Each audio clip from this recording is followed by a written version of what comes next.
الحمد لله الذي أعلى لمن وقف ببابه قدرا، ورفع لمن انتسب لعزيز جنابه ذكرا، والصلاة والسلام الأتمان الأطهران على سيدنا محمد أعلى الورى قدرا.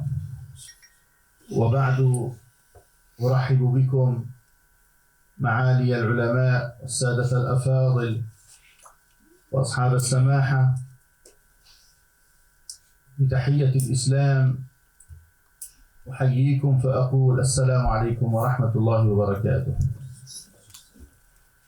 بقدر ما هو اجتماعنا عظيم وهام، بقدر ما هو خطير وأليم، فنحن في زمن تطير فيه الفتوى في بقاع الأرض خلال دقائق، وصاحب الفتوى المسكين إما أن يكون ممن أفتى بغير علم فضل وأضل، وإما أن يكون ممن خاف من زوال نعم الدنيا عليه فكتم فتواه ولم يتحدث بها، فأصابه ما أخبرنا به سيدنا معاذ عن رسول الله صلى الله عليه وسلم: من سئل عن علم فكتمه ألجم بلجام من نار، والعياذ بالله.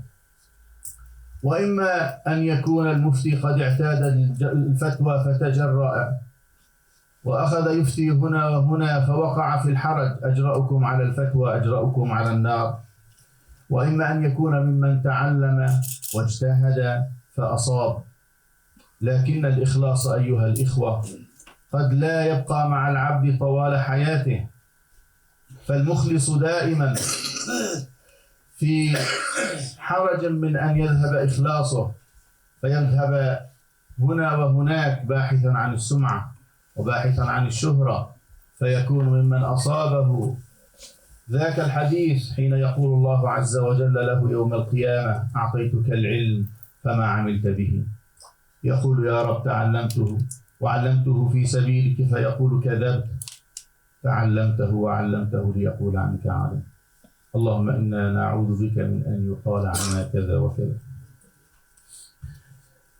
وأخطرها أيها الإخوة ذاك الذي تندلق أقتاب بطنه يوم القيامة في النار، فيدور كما يدور الحمار بالرحى، فيجتمع عليه أهل النار فيقول: يا فلان، ألم كنت تأمرنا وتنهانا؟ فيقول: أجل، كنت آمركم ولا أفعل، وأنهاكم وأفعل. وإن اليوم أيها الإخوة أحوج ما تحتاجه الأمة إلى علماء ربانيين لا يخافون في الله لومة لائم، أتقنوا العلم وأخلصوا لله عز وجل، فقالوا كلمة الحق، لم يخافوا من أن تذهب عنهم متع الدنيا، ولم يفعلوا هذه الفتوى أو يجتهدوا فيها من أجل أن يرضوا حاكما، فإن خالفهم ذاك الحاكم أو ذاك الذي له مصلحة عندهم مضوا وتركوا له البلاد، كما فعل العز بن عبد السلام فعاد سلطانا للعلماء، وقد لا يعود. فكثير من سلفنا أمضى حياته في السجن أو في السحل أو القتل، فسلفنا كلهم كانوا ممن عملوا لله سبحانه وتعالى من أجل أن يرضى عنهم. فهذا البخاري والشافعي وأحمد والإمام أبو حنيفة والأئمة جميعا كانوا قدوة لمن بعدهم، كابن تيمية وغيره، كانوا سلفا دفعوا من أجل فتواهم ومن أجل كلمة الحق ما يجب على طالب العلم أو العالم الرباني أن يدفع. من أجل هذا الأمر ومن أجل أهمية الفتوى كان هذا المؤتمر الفقهي الدولي الثاني للرابطة العالمية للفقهاء، وهو بعنوان الفتوى والإفتاء المعاصر، الضوابط والمنهجية والآثار. وهذا المؤتمر أيها الإخوة بالتعاون والتشارك مع رابطة علماء إريتريا وجمعية علماء تركيا وماد ووقف اسطنبول للتعليم ومنصة أريد العلمية وجمعية آية ووقف ومؤسسة جيل القرآن.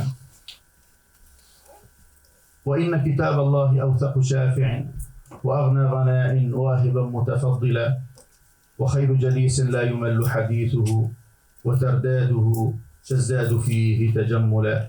لنستمع إلى ما يريد الله سبحانه وتعالى منا، إلى آيات عطرة يتلوها علينا القارئ الشاب إسماعيل بريلي، فليتفضل.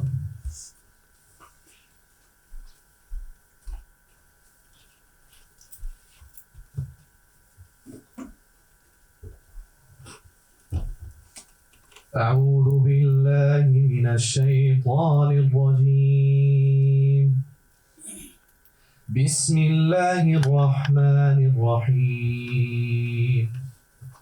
هو الذي أنزل عليك الكتاب منه آيات محكمات هن أم الكتاب وأخر متشابهات، فأما الذين في قلوبهم زيغ فيتبعون ما تشابه منه ابتغاء الفتنة وابتغاء تأويله، وما يعلم تأويله إلا الله، والراسخون في العلم يقولون آمنا به كل من عند ربنا وما يذكر إلا أولو الألباب. ربنا لا تزغ قلوبنا بعد إذ هديتنا وهب لنا من لدنك رحمة إنك أنت الوهاب. ربنا إنك جامع الناس ليوم لا ريب فيه إن الله لا يخلف الميعاد. بسم الله الرحمن الرحيم. وإذ أخذ الله ميثاق الذين أوتوا الكتاب لتبيننه للناس ولا تكتمونه فنبذوه وراء ظهورهم واشتروا به ثمنا قليلا فبئس ما يشترون.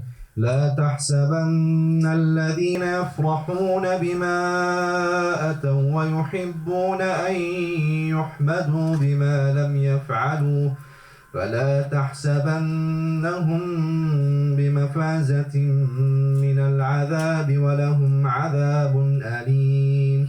ولله ملك السماوات والأرض والله على كل شيء قدير. بسم الله الرحمن الرحيم. وما كان المؤمنون لينفروا كافة فلولا نفر من كل فرقة منهم طائفة ليتفقهوا في الدين ولينذروا قومهم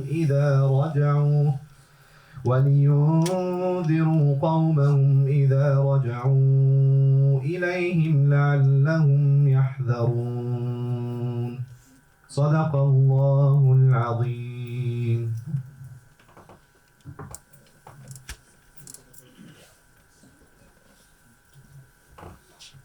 جزا الله قارئنا خير الجزاء.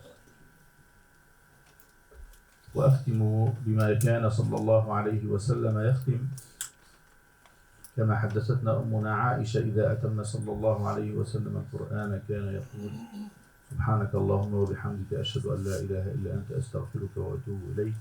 وكان يقولها إذا انتهى من صلاته وإذا انتهى من مجلسه. كلمات هذا المؤتمر نبدأ بالكلمات الافتتاحية.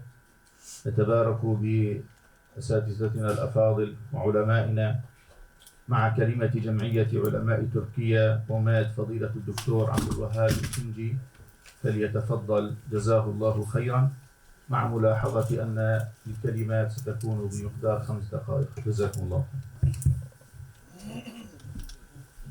بسم الله الرحمن الرحيم. الحمد لله رب العالمين، والصلاة والسلام على سيدنا محمد وعلى آله وصحبه أجمعين. باسمي وباسم إخوانكم من العلماء والأكاديميين في جمعية علماء تركيا ووقف علماء المسلمين التركية، أحييكم جميعا بتحية الإسلام، وتحية الإسلام سلم وسلام ورحمة من رب الأنام. السلام عليكم ورحمة الله وبركاته. وأرحب بكم جميعا باسم أمات ووقف علماء المسلمين في مقر أمات، أي في مقركم. وفي الحقيقة نحن متعودون يعني عندما نتشرف بأمثالكم كأتراك أن نقول لهم أهلا وسهلا بكم في بلدكم، ولكن هذا التعبير لا يعجبني، لأن هذا التعبير يشير على أن المرحب هو يعتبر نفسه صاحب البلد، والمرحب به كأنه ضيفا وليس له علاقة بالبلد. إذن أنا أقول لكم أهلا وسهلا بكم جميعا في بلدنا وفي مقرنا وفي أرضنا، لأن الأرض أرض الله ونحن عباد الله، وليس من المعقول وليس من المنقول أن ندع هناك حواجز بين عباد الله تكون مانعة لتجولهم وسيرهم وسلوكهم وتجارتهم، كما يقول الله تعالى: الذي خلق لكم الأرض ذلولا فامشوا في مناكبها وكلوا من رزقه وإليه النشور. إخواني ومشايخي الكرام، حقيقة هذا المؤتمر باسمه وبمسماه مهم جدا، ومذاكرة العلم والتركيز على العلم من أهم الواجبات في كل الأوقات والعصور، ولكن في هذا الوقت الذي نحن نعاني منه ونعاني من المشاكل التي نعيشها لابتعادنا عن الحكمة والفقه، أصبح الأمر أكثر أهمية وأكثر وجوبا. غدا ستكون جلسة وسأكون من الذين يديرون الجلسة، وسأقول ما عندي إن شاء الله بقدر المستطاع، ولكن في هذه الجلسة الافتتاحية أريد أن أشير وأقول: مثل الفقهاء كمثل الأطباء، مهما كان الطبيب حاذقا ومتبحرا في علم الطب لا يمكن أن يقوم بمعالجة المريض قبل فحصه وقبل الاطلاع على وضعه وقبل الاستيعاب للأسباب التي تحيط به أو أحاطت به وخلفية هذا المرض، وفي نفس الوقت طاقة المريض وبنية المريض. لو أي طبيب حاذق متبحر من العلامات في علم الطب لو قدم وصفة انطلاقا من تبحره في علم الطب إلى أي مريض من المرضى، لأصبح بدل أن يكون سببا للمعالجة سيكون سببا لموته وقتله. لذلك هذا هو مثل الفقيه. لو نحن قرأنا الكتب التي كتبت وجزاهم الله خيرا عنا خيرا كثيرا لمؤلفيه وأئمتنا، وبقراءة هذه الكتب قدمنا الوصفة للمجتمع، لأصبحنا مثل هذا الطبيب الذي بدل أن يعالج يقتل. الفتوى تقدر زمانا ومكانا وشخصا. هناك مبادئ أساسية وهناك قواعد أصولية، وهذه القواعد الأصولية في الحقيقة قواعد عالمية ومستوعبة لما مدى وما يأتي. الدرر الأشد يزال بالدرر الأخف، يختار أهون الشرين، وإلى آخره من الأصول والقواعد التي أنتم أعلم مني بها باعتبار أنكم فقهاء ومتخصصون في هذه العلوم. ولكن تطبيق القواعد لتخريج الفروع على الأصول هذا شيء مهم جدا. كثيرا ما نحن نفتي بفتاوى علميا صحيحة ولكن واقعيا غير صحيحة، ونحول الأمر من سوء إلى أسوأ، ونشوه في نفس الوقت وجوه المسلمين بفتاوى التي لا تتلائم مع الواقع ولا مع المجتمع ولا مع البيئة. هذه النقطة التي أنا أردت في الجلسة الافتتاحية أن أركز عليها. وبعد الإشارة والتركيز على هذه النقطة وتتميم هذا الموضوع إن شاء الله غدا إن بقينا على قيد الحياة، إنني أريد أن ألخص لكم في دقيقة هذه الجمعية وهذا المقر الذي تشرف بوجودكم. أصحابي ومشايخي، هذه الجمعية قد أسست في 1915.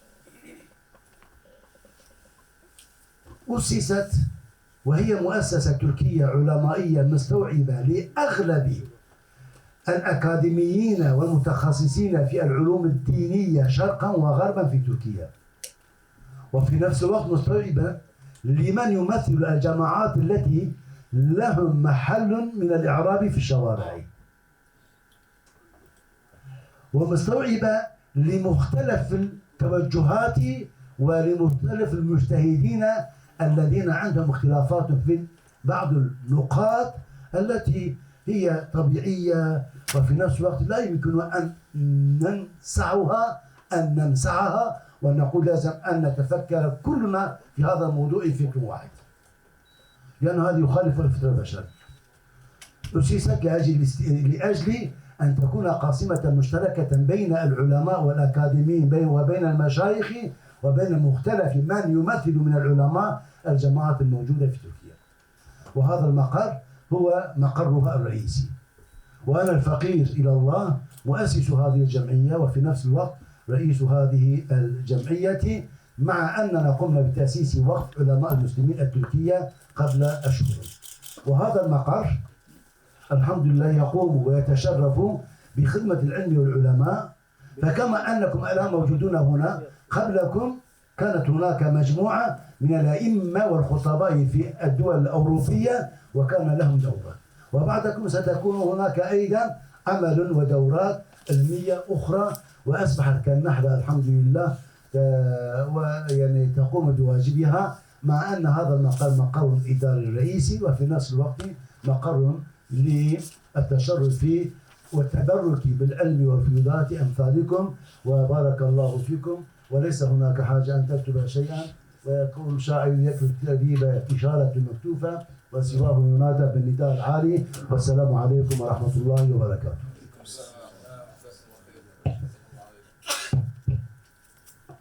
جزاكم الله أستغفر الله شيخنا.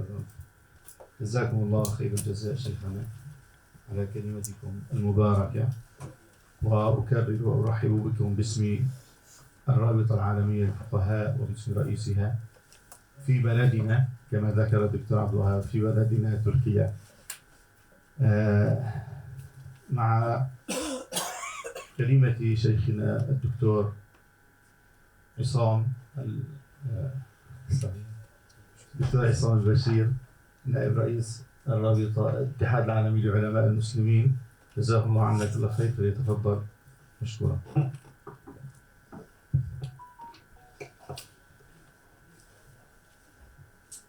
بسم الله الرحمن الرحيم. الحمد لله رب العالمين الذي بنعمته تتم الصالحات، وأزكى صلوات الله وتسليماته الزاكيات المباركات على المبعوث رحمة للعالمين، نبي الرحمة وإمام الهدى البشير النذير، عليه أفضل الصلاة وأتم التسليم. ثم التحية لكم معشر أهل العلم والفضل، فحياكم الله وبارك فيكم، وسلام الله عليكم ورحمته وبركاته. وشكر مستحق للرابطة العالمية للفقهاء على أن شرفوني بهذه الدعوة المباركة وشركاء هذه الرابطة في عقد هذا المؤتمر الطيب المبارك. أيها الأحباب، مادة فقه الفاء تبدأ في مستهل الفم، والقاف في وسطه، والهاء في عمقه وآخره، فهذا يدل على أن الفقه ليس مجرد العلم، وإنما هو عميق الفهم. وهذه الكلمة وردت في السور المكية وفي الآيات المكية قبل أن يفصل الحلال والحرام وتتنزل التشريعات. ومن خلال تتبع لهذه الكلمة في كتاب الله عز وجل وجدت أن الفقه فقهان: فقه عن الله فيما شرع، وفقه عن الله فيما خلق. الفقه عن الله فيما شرع هو فقه الكتاب المسطور، والفقه عن الله فيما خلق هو فقه الكون المنظور. والله تعالى يقول: ألا له الخلق والأمر. الأمر هو فقه ما شرع، والخلق هو فقه ما خلق، وكلاهما له فقه. ولا شك أن الرابطة تتحرك في المساحة التي تتعلق بالفقه عن الله فيما شرع، وإن كان الفقه عن الله فيما خلق لا يقل خطورة من حيث الإدراك ومن حيث التنزيل على واقع حياة الناس، لأن الله سبحانه وتعالى نصب الأدلة والبراهين الدالة على وحدانيته من خلال هذه الآيات في كتابه المسطور وفي كونه المنظور. الإمام أبو حامد الغزالي في مقدمة إحياء علوم الدين ذكر أن كلمة فقه وقع لها تحوير عن دلالتها. ولما ذكر الله تعالى ليتفقهوا في الدين، الدين يعم العقيدة ويعم شعائر التعبد ويعم المعاملات والقيم الأخلاقية، كل هذا يدخل في مفهوم الدين: عقيدة وشريعة وأخلاق وقيم ومعاملات. وكذلك حديث النبي صلى الله عليه وسلم، حديث معاوية: من يرد الله به خيرا يفقهه في الدين، الدين بكل أبعاده. ذكر أبو حامد أن رجلا سأل الحسن عن مسألة فقال له بعد أن أجابه: إن الفقهاء يخالفونك. قال: وهل رأيت فقيها بعينك؟ إنما الفقيه الزاهد في الدنيا الراغب إلى الله البصير بدينه الكافي نفسه عن أعراض المسلمين والناصح لجماعته. قال أبو حامد: لم يقل له الحافظ لفروع الفتاوى، فإن ذلك يأتي بطريق التبع. إذا نحن نستعيد عافية المفهوم كما جاء في كتاب الله وما جاء في سنة النبي عليه الصلاة والسلام. وإذا كانت الفتوى مركبة من مفتي ومستفتي وسؤال يعرض وجواب عن هذا السؤال، فإن ما تحتاجه الفتوى اليوم لعصرنا أولا أن نفرق بين مقام المفتي ومقام الداعية والخطيب. فليس كل من ارتقى المنابر خطيبا مفوها يعني يحرك المشاعر ويلهب المواعظ وهو أهل لأن يفتي. الأمة قامت على مبدأ احترام التخصص، وعرف تاريخنا أهل الرواية وأهل الدراية، وقالوا المحدثون صيادلة والفقهاء أطباء. منهم من جمع بين علم الرواية والدراية، ومنهم من اكتفى بعلم الرواية وآخرون اكتفوا بعلم الدراية. فإذا أن نفرق بين الخطيب الواعظ وبين المفتي الذي يبين مدارك الشرع في الحل والتحريم. والأمر الثاني أن نفرق بين الشأن الذي تخاطبه الفتوى وبين الشأن الذي تعالجه المسائل الأقضية أو ما يعالجه القضاء. فالمعروض في القضاء بين يدي القضاء لا تتعرض له الفتوى. المسألة الثالثة من أخطر الأشياء التي تواجه الفتوى في عصرنا هو تعقد المشكلات وتعقد وظائف الحياة معها. ولذلك نشأ الاجتهاد الجماعي ليبسط النظر بين فقه الفقهاء وخبرة الخبراء. اليوم نشأت في الكويت المنظمة الإسلامية للعلوم الطبية لتعالج قضايا الطب: الاستنساخ، الموت الدماغي، نقل الأعضاء، زراعة الأعضاء. هذه لا يستطيع الفقيه أن يفتي فيها ما لم يتصور النازلة التي يتنزل عليه الحكم الشرعي. ومن الذي يبين هذه النازلة؟ إنهم الخبراء المختصون. فيجتمع الأطباء ويشرحوا للفقهاء كل مدارك هذه المسألة حتى يستوعبها الفقيه وينزل عليها الحكم الشرعي. ولذلك أصدرت هذه المنظمة يمكن أكثر من 10 مجلدات في فتاوى قضايا الطب. المعاملات الاقتصادية، هيئات الرقابة الشرعية والصيرفة أيضا تجمع بين الخبراء والفقهاء، خبراء الاقتصاد، ليعرفونا بالتورق والبيتكوين وكل هذه المسائل.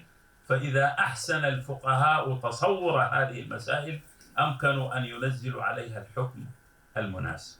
ولذلك قام مجمعان فقهيان، مجمع رابطة العالم الإسلامي ومجمع منظمة التعاون الإسلامي، وقامت مجامع فقهية متخصصة ومجامع فقهية قارية ومجامع تعنى بالأقليات في بلاد غير المسلمين. إذن اليوم طبيعة تعقيد مشاكل العصر تحتاج إلى اجتهاد جماعي يزاوج بين خبرة الخبراء وفقه الفقهاء، فذلك أقرب إلى الصواب وإلى السداد. النقطة الرابعة، وهي نقطة أيضا مهمة في هذا الباب، مثل ما تفضل الأخ الحبيب دكتور عبد الوهاب، أن الاعتماد فقط على ميراث الأقدمين مما أفتوا به لعصرهم وزمانهم دون مراعاة ما طرأ على هذا الواقع من تغيير يصبح مشكلة كبرى. حينئذ تكون الفتوى لا تعالج وإنما تسبب مزيدا من الأزمات في حياة الأمة. وقد قرر فقهاؤنا أن الفتوى تتغير بتغير الجهات الأربع: الزمان والمكان والعرف والحال. عمر بن عبد العزيز كان يقضي رضي الله عنه بالشاهد واليمين، فلما ذهب، هذا كان لأهل المدينة، ذهب إلى الشام وجد الناس يتساهلون، فاشترط مع اليمين أداء القسم، اشترى شهادة عدلين بدل شهادة رجل واحد في المدينة، وقال: لا يصلح الناس إلا هذا. وقال قولته الشهيرة: تحدث للناس أقضية بقدر ما أحدثوا لأنفسهم من فجور. وجدنا محمد بن أبي زيد القيرواني يعيش في مدينة القيروان في أطراف المدينة، وانهدم حائط داره فاتخذ كلبا للحراسة، فأنكر عليه علماء المذهب المالكي وقالوا: كيف تتخذ كلب حراسة؟ وقد أورد الإمام مالك في موطئه: من اقتنى كلبا إلا كلب صيد أو ماشية أو زرع نقص من أجر عمله كل يوم قيراط. قال: والله لو عاش مالك إلى زماننا لاتخذ أسدا ضاريا. مالك عاش في المدينة وكان الأمن مستتبا، والرجل يعيش في أطراف مدينة القيروان حيث قطاع الطرق واللصوص. وشيخنا شيخ يوسف عليه رحمة الله أوصل موجبات تغير الفتوى إلى 10 موجبات في هذا الباب. إذن معرفة الواقع الذي تتنزل عليه الفتوى، وأن هذا الواقع قد يكون واقعا مركبا اقتصاديا، اجتماعيا، تربويا، ثقافيا، سياسيا، تحيط به من التعقيد ما يستدعي النظر الفاحص. النقطة الخامسة من السهل جدا على الفقيه أو المفتي أن يلعن الظلام، ولكن من العسير عليه أن يوقد الشموع. والأصل في الفتوى أن توجد المخارج الشرعية للمستفتي حتى لا يقع التأثم بالوقوع فيما هو منهي عنه شرعا. إيجاد البدائل، وهذا هو منطق القرآن الكريم. حرم الربا أحل البيع، حرم الزنا أحل الزواج، حرم القمار أحل ما غيره من أنواع المعاوضات. فدائما منطق الفقيه ليس فقط هو أن يقدم الإسلام على أنه جملة من القيود والممنوعات، وإنما حينما يذكر الحرام الممنوع أن يدلهم على الحلال المشروع. هذه مسألة مهمة، ومن اليسير لعن الظلام، ولكن من العسير إيقاد الشموع. والنقطة السادسة، أنا أذكر إشارات لأنه الوقت أيضا يعني يأتي علينا جميعا. من ضمن هذه القضايا أن الفتوى التي يفتي بها الفقيه في بلاد الإسلام غير الفتوى التي تكون في بلاد الأقليات. ولذلك نشأت في أمريكا مجمع فقهاء الشريعة في أمريكا والشمالية وكندا، والمجلس الأوروبي للإفتاء والبحوث في أوروبا، لأن قضية الأقليات لها واقع ولها ظروف ولها تحديات تختلف عما تختلف عليه القضايا في العالم الإسلامي، وكل له منطق يعالج. ولذلك من الخطأ الكبير ما يسمى بالفتوى عابرة القارات، أن يفتي الإنسان في بلاد المسلمين للمسلمين الذين يعيشون أقلية في بلاد غير المسلمين، وهو لا يدرك واقعهم ولا يعرف لغة القوم ولا ثقافة القوم ولا أسبقيات القوم. هذه إحدى إشكاليات الفتوى. طيب، الأمر الآخر السادس وهو أو السابع، بين منطق الأحوط وبين منطق الأيسر. ما خير رسول الله صلى الله عليه وسلم بين أمرين إلا اختار أيسرهما. هنالك فرق بين ما يأخذ به الفقيه أو العالم أو الداعية لخاصة نفسه باعتبار أنه في موضع الأسوة والقدوة، وبين ما يفتي به لعموم المسلمين. علينا أن نفتي لعموم المسلمين بما يجعلهم في بحبوحة هذه الشريعة وفي سورها الذي يسعهم. أما حمل الناس على الأكمل والأحوط والأشد، هذا ربما يفعله الداعي الذي هو في منطق الأسوة. لكن لدينا من القواعد أن ما تعم به البلوى هو من موجبات التيسير. ولذلك قال إمام الفقه والحديث والورع سفيان ابن سعيد الثوري: إنما الفقه الرخصة من ثقة، أما التشدد فيحسنه كل أحد.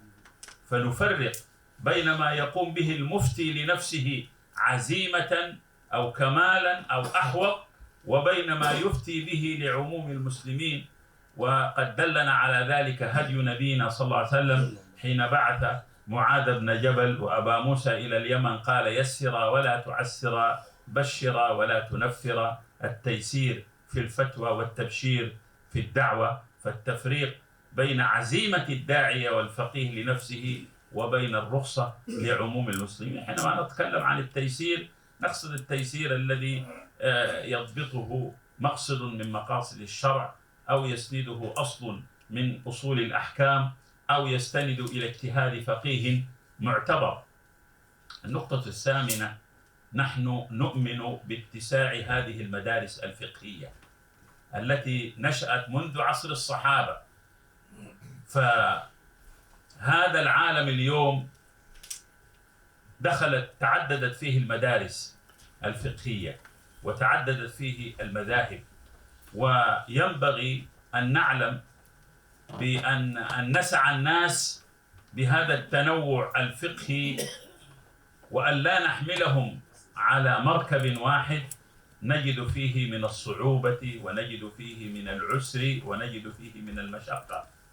فأمتنا يعني كما قبلت رخص ابن عباس قبلت عزائم ابن عمر وشدائده، واستفادت من فقه سعيد بن المسيب، ومن اجتهاد أبي حنيفة، ومن رأي عطاء بن أبي رباح، ومن أثرية أحمد بن حنبل، ومن رقائق الجنيد، ومن ظاهرية ابن حزم، ومن مقاصدية الشاطبي، وكلهم من رسول الله ملتمس غرفا من البحر أو رشفا من الديم. فلا ينبغي أن نحمل الناس على مذهب واحد ولا على مركب واحد، فنراعي هذا التنوع في المذاهب. شكل عامل خصوبة وثراء، نستفيد من كل هذه المدارس، وفي ذات الوقت نجانب العصبية بكل صورها وأشكالها. لا عصبية للتراث، ولا عصبية للأقوال، ولا عصبية للمذاهب، ولا عصبية للبلدان، وإنما نفيد من كل هذه المدارس، وننزل من هذا الهدي الرباني ما يكون عونا لحسن التعبد وحسن الفقه عن الله وعن رسوله صلى الله عليه وسلم. وأختم بنقطتين. بعد هذه النقطة الثامنة هو أن نفيد من هذا الجهد التراكمي للمسيرة الفقهية، بدءا من لدن عصر الصحابة، مرورا بالأئمة الأعلام الذين هم كانوا في أضراب الأئمة الأربعة، ولكن أصحابهم ضيعوا مذاهبهم. وبعد ذلك المدارس التي تلت ذلك والاجتهادات، وأن نضيف إلى ذلك التراكم الذي خلفته لنا المجامع الفقهية، سواء كانت مجامع قارية أو قطرية أو عالمية، ونفيد من كل هذا التراث، وأن لا نقع فريسة بين طرفين، طرف الجامدين عليه والجاحدين له، طرف المتعصبين له والمتعصبين عليه. لا جمود ولا جحود، لا تقديس ولا تبخيس. هدينا في ذلك قول ربنا جل في علاه: والذين جاءوا من بعدهم يقولون ربنا اغفر لنا ولإخواننا الذين سبقونا بالإيمان ولا تجعل في قلوبنا غلا للذين آمنوا ربنا إنك رؤوف رحيم. نحن شعارنا تقدير الرجال لا تقديسهم، لا تقديس ولا تبخيس، لا نجمد عليه ولا نجحده، لا نقيم معه قطيعة ولا نعتبر أن كلمة الفصل انتهت إليه. ابن عبد البر في كتاب الجامع بيان العلم يقول: ما أضر على العلم من قولهم ما ترك الأول للآخر، قال: بل الصواب كم ترك الأول للآخر. ولا نقول ليس بالإمكان أبدع مما كان، بل الصواب في الإمكان أبدع مما كان. وقد قال ابن مالك في أول كتاب التسهيل في النحو: وإذا كانت العلوم منحا إلهية ومواهب اختصاصية فغير مستبعد أن يدخر لبعض المتأخرين ما عسر على كثير من المتقدمين. نعوذ بالله من حسد يسد باب الإنصاف ويصد عن جميل الأوصاف. ثلة من الأولين وثلة من الآخرين. يقصد بالتراث هو اجتهاد أهل العلم والفضل. إذا نحن أمة تراكمية، وأخطر شيء يقع هو التعصب للعالم أو التعصب عليه.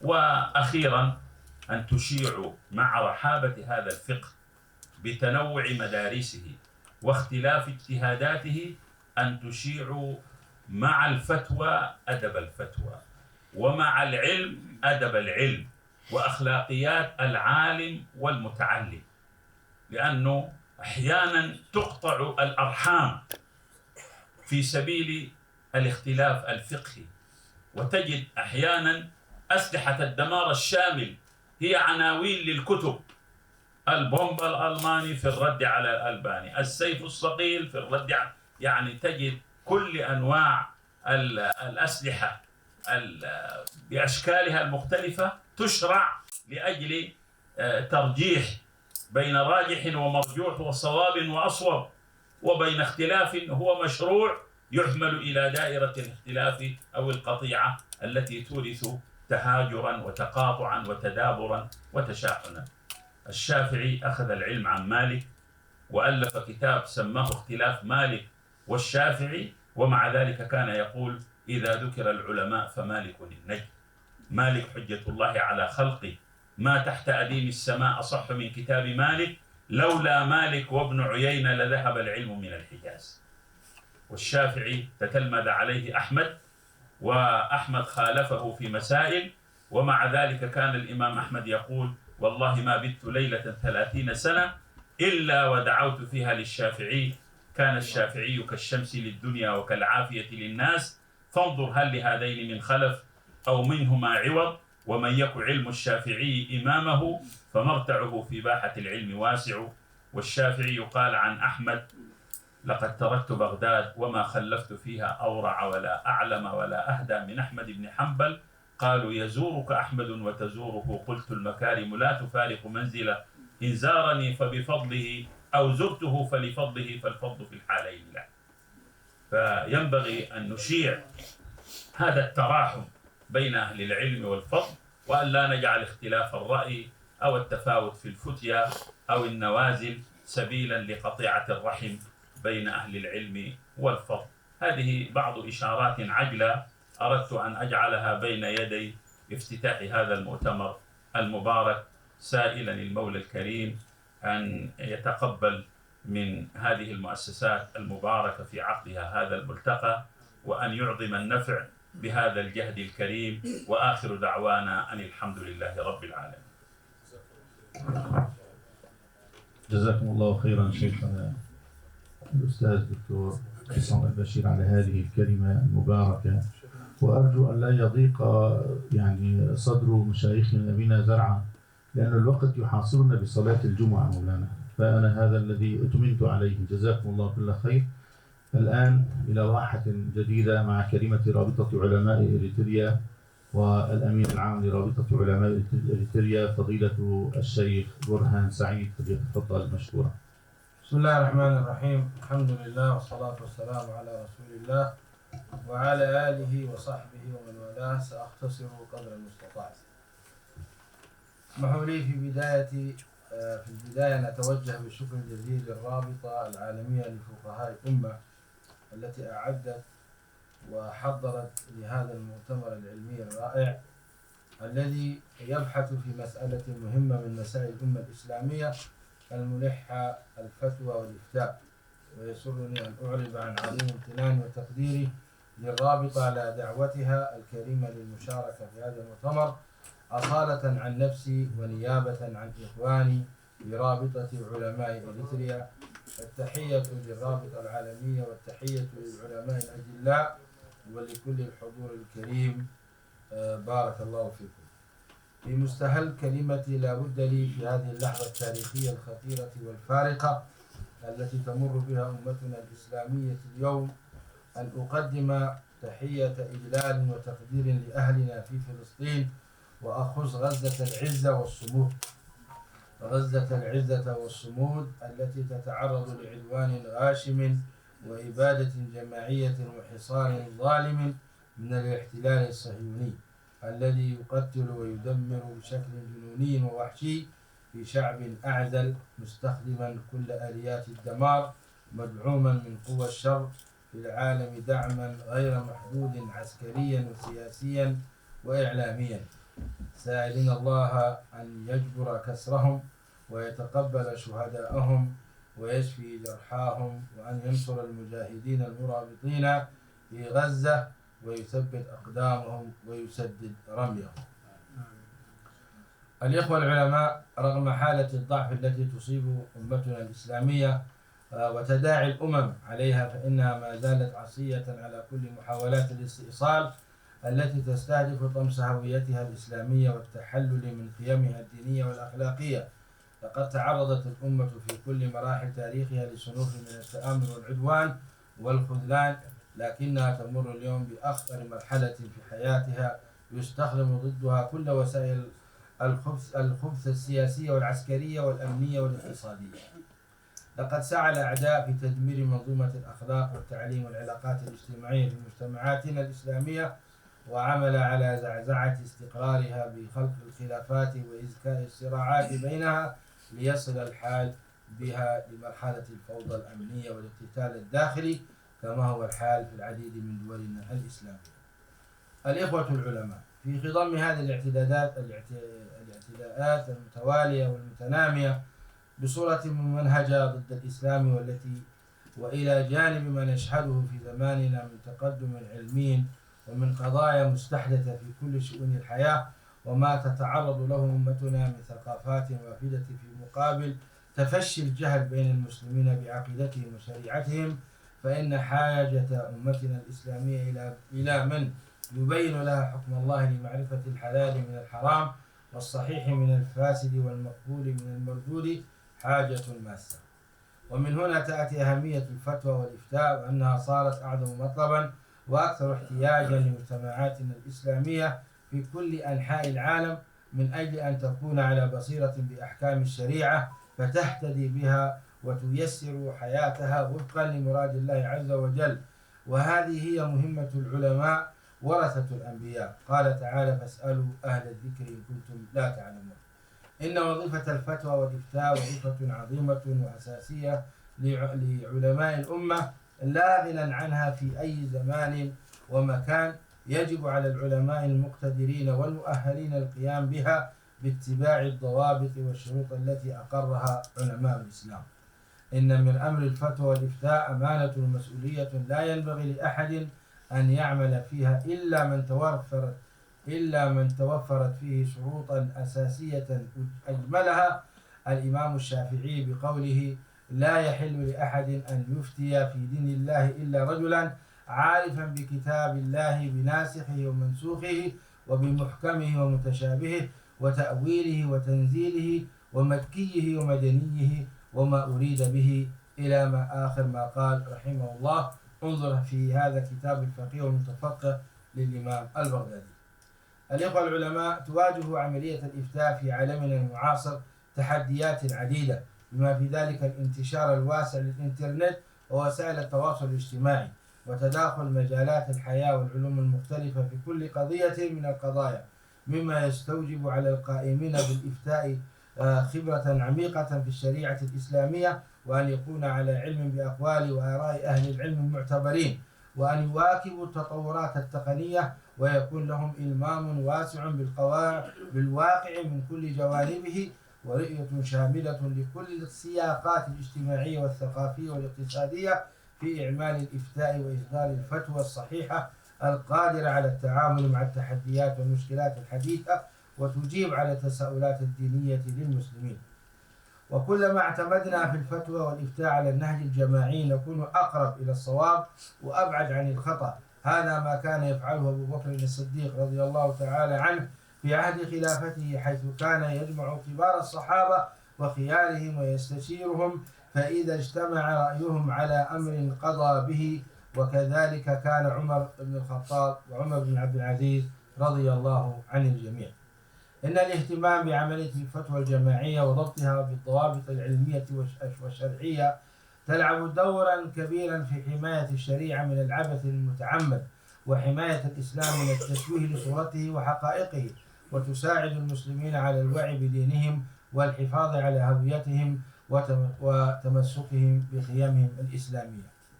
الإخوة العلماء، ينبغي أن تحظى عملية الفتوى والإفتاء باهتمام العلماء والمؤسسات الدينية الرسمية والأهلية وكل أفراد المجتمع المسلم، ويمكننا أن نلخص في مواكبة ذلك في الواقع ببعض النقاط المهمة، ومنها تكوين مجلس عالمي للفتوى يضم أبرز العلماء الشرعيين والخبراء والمختصين من مختلف بلدان العالم الإسلامي، من الذين تتوفر فيهم شروط الاجتهاد وامتلاك أدواته. 2. الاهتمام بدور الإفتاء المحلية لكل دولة وتعزيز دورها ومكانتها في مجتمعاتها وتأهيلها بما يمكنها من القيام بواجبها لإصدار الفتاوى الصحيحة. 3. على مؤسسات ودور الإفتاء التواصل مع الجمهور العام والاستماع إلى استفساراتهم ومشاكلهم الشرعية بشكل مباشر. 4. استخدام وسائل الاتصال والتواصل الحديثة لتلقي المعلومات ونشر الفتاوى وإيصالها إلى نطاق واسع باللغات المختلفة في العالم ورصد نتائجها وقياس صداها بين الناس. 5. السعي لإيجاد الصفة القانونية والرسمية لعمل الإفتاء المحلي والعالمي وبناء شبكة تواصل وتعاون مع الجهات الرسمية والمدنية والمؤسسات المالية والقانونية. 6. يجب على المفتين والعلماء تطوير مهاراتهم وخبراتهم ومعرفتهم العلمية من خلال البحث والتعليم والتدريب المستمر، وهذا يساعد في تحديث المعرفة والتفكير. 7. يجب على الهيئات الدينية والمفتين أن يتعاملوا مع التحديات والمسائل المعاصرة بحذر ووعي ومسؤولية على أساس القيم والأخلاق الإسلامية. 8. يجب على القائمين بأمر الفتوى والإفتاء تقوى الله عز وجل والإخلاص له، وأن يتجردوا من أي حسابات خاصة حزبية أو مذهبية أو مناطقية أو سياسية وغيرها، فقط ينبغي أن تحرر الفتوى بموضوعية وشفافية على أساس الشروط والضوابط المعتمدة لدى أهل العلم المعتبرين دون محاباة. أكرر: يجب على القائمين بأمر الفتوى والإفتاء تقوى الله عز وجل والإخلاص له. ختاما، الفتوى لها أهمية عظيمة وتعد بيانا لحكم الله في مسألة محددة، ولذلك اعتبر المفتي موقع عن الله تعالى، وكان العلماء السابقون يترددون في الفتوى ويعتبرونها مسؤولية عظيمة. قال الله تعالى: قل إنما حرم ربي الفواحش ما ظهر منها وما بطن والإثم والبغي بغير الحق وأن تشركوا بالله ما لم ينزل به سلطانا وأن تقولوا على الله ما لا تعلمون. وقال سبحانه: ولا تقولوا لما تصف ألسنتكم الكذب هذا حلال وهذا حرام لتفتروا على الله الكذب إن الذين يفترون على الله الكذب لا يفلحون. أسأل الله تبارك وتعالى العلي القدير أن يصلح أحوالنا وأحوال أمتنا الإسلامية، وأن يجمع شملنا ويوحد كلمتنا وينعم علينا بالعز والنصر والأمن والاستقرار. وصلى الله وسلم وبارك على نبينا محمد. الله عليه وآله وسلم. كل الشكر لكم فضيلة الشيخ برهان سعيد على هذه الكلمة الطيبة. والآن إلى كلمة رئيس الرابطة العالمية للفقهاء ورئيس هذا المؤتمر فضيلة الأستاذ الدكتور كامل صبحي صلاح. طبعا الدكتور نمونا عليه له 5 دقائق ويلتزم بها، يعني هو أول من وضع هذا الزمن رزيق. الحمد لله رب العالمين، وصلي وسلم على سيد المرسلين سيدنا ونبينا وحبيبنا وقدوتنا وأسوتنا محمد الصادق الأمين وعلى آله وصحبه الطيبين الطاهرين، ثم أما بعد. أصحاب السماحة والمعالي والفضيلة والسعادة الضيوف الكرام، السلام عليكم ورحمة الله تعالى وبركاته. يرحب بكم وبجميع المشاركين والحاضرين في هذا المؤتمر الدولي الثاني بعنوان الفتوى والإفتاء المعاصر، الضوابط والمنهجية والآثار، والذي تقيمه الرابطة العالمية للفقهاء بالتعاون والتشارك مع رابطة علماء إريتريا وجمعية علماء تركيا وماد ووقف اسطنبول للتعليم والتضامن ومنصة وريد العلمية الدولية وكذلك جمعية آية. وبداية نشكر الله تبارك وتعالى على إقامة هذا المؤتمر العلمي النافع، ونتوجه بالشكر والتقدير لدولة تركيا العزيزة على احتضانها لهذا المؤتمر، ونتوجه كذلك بالشكر والتقدير لجمعية علماء تركيا وماد لإقامة هذا المؤتمر في مقر مبارك.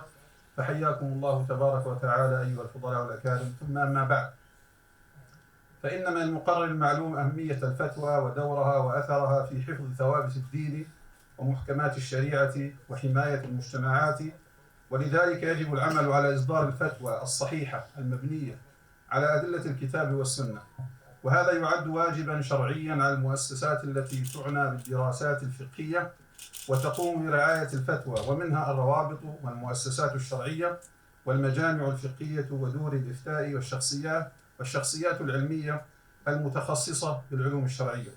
وتحقيقا للأهداف المرسومة وقياما بواجبها الشرعي، فقد أولت الرابطة العالمية للفقهاء اهتماما كبيرا بالمعالجات الفقهية وقضايا الإفتاء المعاصر، ومن هنا نبعت فكرة إقامة هذا المؤتمر الدولي بشأن الفتوى والإفتاء المعاصر، الضوابط والمنهجية والآثار.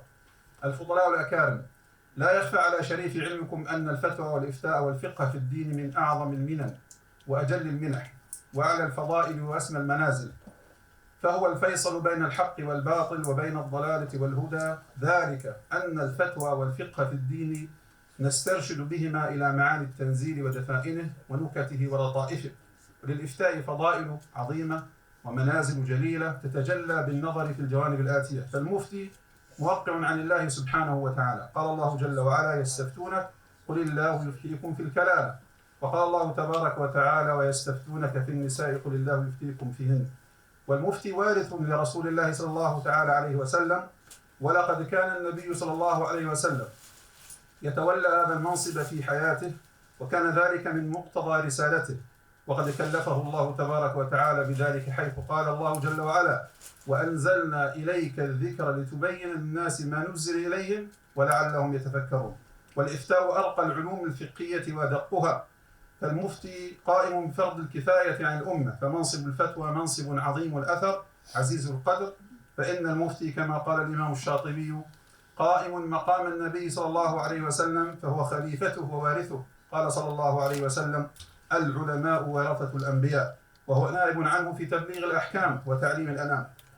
ولقد كان الخلفاء الراشدون رضي الله تعالى عنهم جميعا مع ما آتاهم الله تبارك وتعالى من سعة العلم يجمعون علماء الصحابة وفضلاءهم عندما تعرض لهم المشكلات والمسائل، يستشيرونهم ويستنيرون برأيهم. ومن هذا اللون من الفتاوى الجماعية نشأ الإجماع في العصر الأول، وكان بعضهم يتوقف عن الفتوى فلا يجيب ويحيل إلى غيره أو يقول لا أدري. قال عتبة بن مسلم: صحبت ابن عمر 34 شهرا، فكان كثيرا ما يسأل فيقول لا أدري.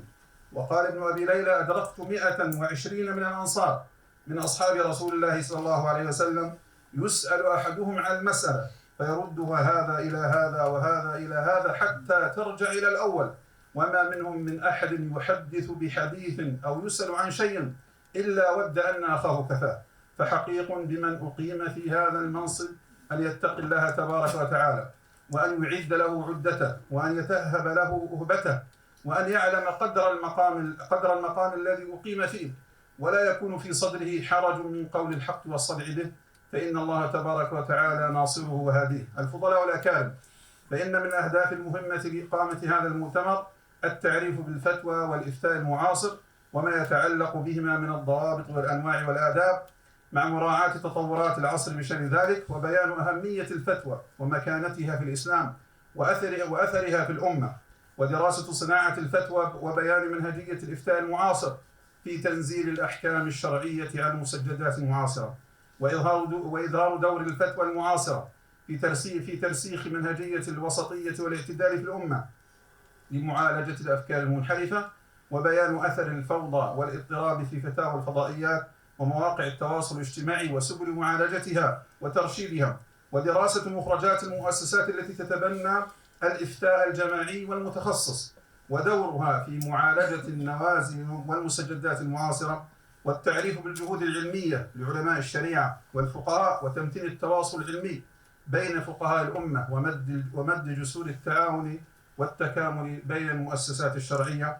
ويناقش المؤتمر في فعالياته وجلساته وبمشاركة عدد من الفقهاء والعلماء والباحثين من مختلف دول العالم الإسلامي ضمن 4 جلسات تضمنت هذه الجلسات 22 بحثا علميا يناقش الضوابط والمنهجية والآثار المتعلقة بالفتوى والإفتاء المعاصر ضمن المحاور الآتية أو التالية، ومنها: المحور الأول مفهوم الفتوى، أهميتها وأنواعها ومنهجيتها وشروطها وضوابطها وبيان تغيرها زمانا ومكانا، ومنها كذلك الإفتاء المعاصر، مفهومه وطرقه ودوره وآثاره وآداب المفتي والمستفتي، ومنها كذلك التجديد في صناعة الفتوى، مفهومه ضوابطه تطبيقاته بين الاجتهاد الفردي والتخصصي والاجتهاد الجماعي، ودور مؤسسة الفتوى في تحقيق المناط والتكييف الفقهي ومراعاة الواقع والمتوقع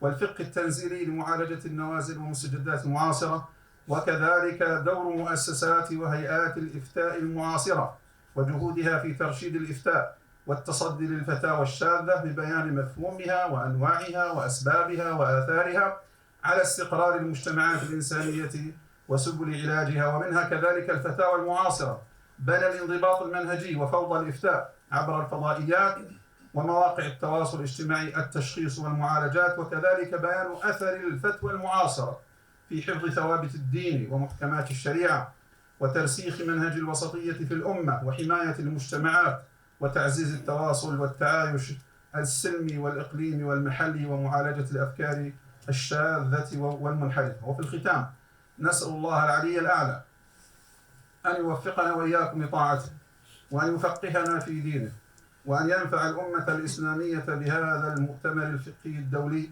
وأن يجعله من العلم النافع والعمل الصالح، وأن يحفظ غزة وأهلها من اعتداء المعتدين، وأن يحفظ تركيا عزيزة شامخة وجميع بلاد المسلمين. والحمد لله رب العالمين على الفضل والتمام، وصلى الله وسلم وبارك على سيدنا محمد وعلى آله وصحبه أجمعين، والسلام عليكم ورحمة الله وبركاته. وعليكم السلام. جزاكم الله خير الجزاء دكتور كامل صلاح على هذه الكلمة الطيبة، وأشكر كل الكادر نيابة عن الدكتور الذي جهز لهذا المؤتمر، ومنهم الدكتور طه، جزاكم الله كل خير. الآن كلمة الجمعية آية لفضيلة الشيخ جهاد عايش، جزاه الله كل خير. دكتور جهاد هنا؟ دكتور.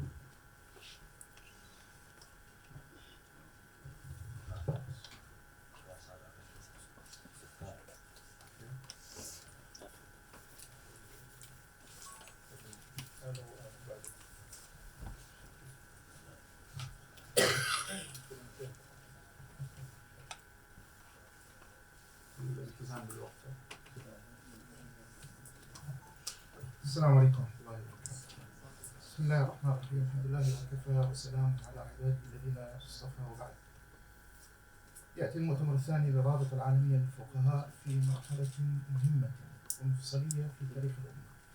طوفان حرك ضمير البشرية بأسرها لتتعاظم المسؤولية إخواني الكرام اليوم على المجتمعين تحديدا وعلى غيرهم من رجال العلم والديانة أن يؤدوا أمانة الكلمة بحقها ومن غير تحريف.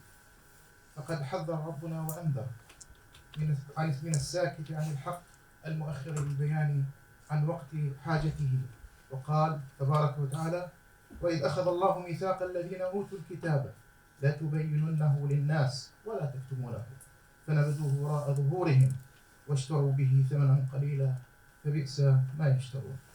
إخواني الكرام، ابتليت الأمة اليوم وفي أزمنتها المتأخرة تحديدا في بعض طلابها وبعض علمائها يحرفون الكلمة عن مواضعه ويقولون هذا من عند الله. آفة كبيرة. إخواني الكرام، جاء المؤتمر ليحدد الضوابط والمنهجية والآثار ليضع حدا لهؤلاء، ليعري مواقفهم ويحمل المسؤولية الكاملة لأهل العلم والديانة الذين لا يخافون في الله لومة لائم. وفي الختام كل لي أمل في الله تعالى ثم من مشايخنا وإخواننا من طلبة العلم والدعاء ألا نجعل من هذا المؤتمر ضربا من ضروب الترف الفكري أو الانشغال في أوقات ماتعة في جنبات اسطنبول، بل ننشغل فيما يقوي شوكته لنجعل منه ضربا من ضروب الصدع بالحق ولترشيد المسيرة وجهاد الكلمة التي ترفع درجاتنا في السماء ويخلد التاريخ ذكرها وتشكرها الأجيال وتلعنها لا قدر الله، سائلين المولى عز وجل أن يأخذ بأيدينا ويلهمنا الصواب، والحمد لله رب العالمين.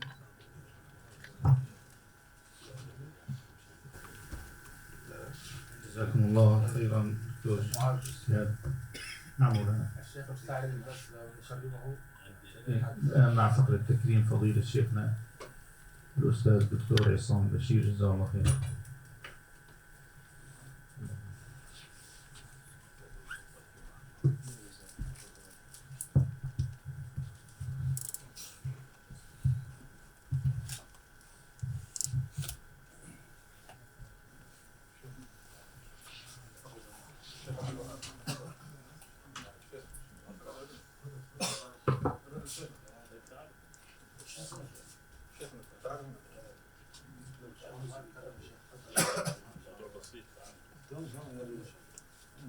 تكريم مشترك. تفضل.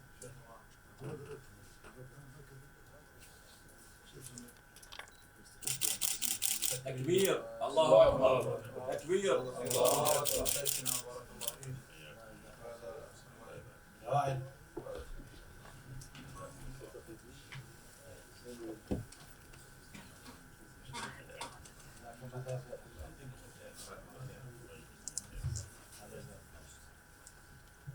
جزاكم الله خير. السلام عليكم. نستمر على المؤتمر ونستمر إذا سمح وقتكم. السلام عليكم.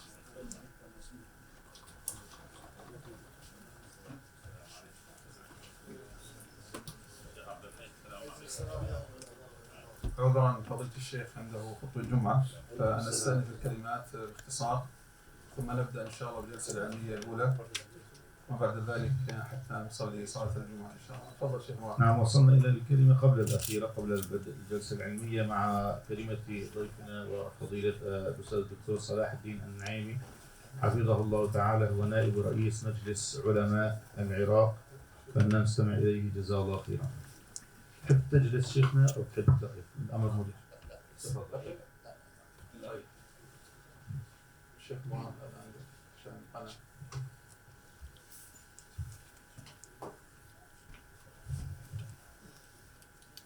بسم الله الرحمن الرحيم.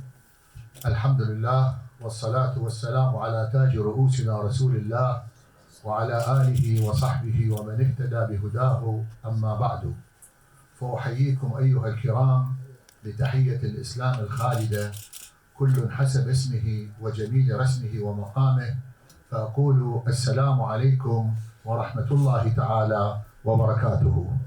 بداية أتقدم بالشكر الجزيل للرابطة العالمية للفقهاء على إقامة هذا المؤتمر المبارك الدولي الثاني الموسوم الفتوى والإفتاء، وكذلك المعاصر، الفتوى والإفتاء المعاصر.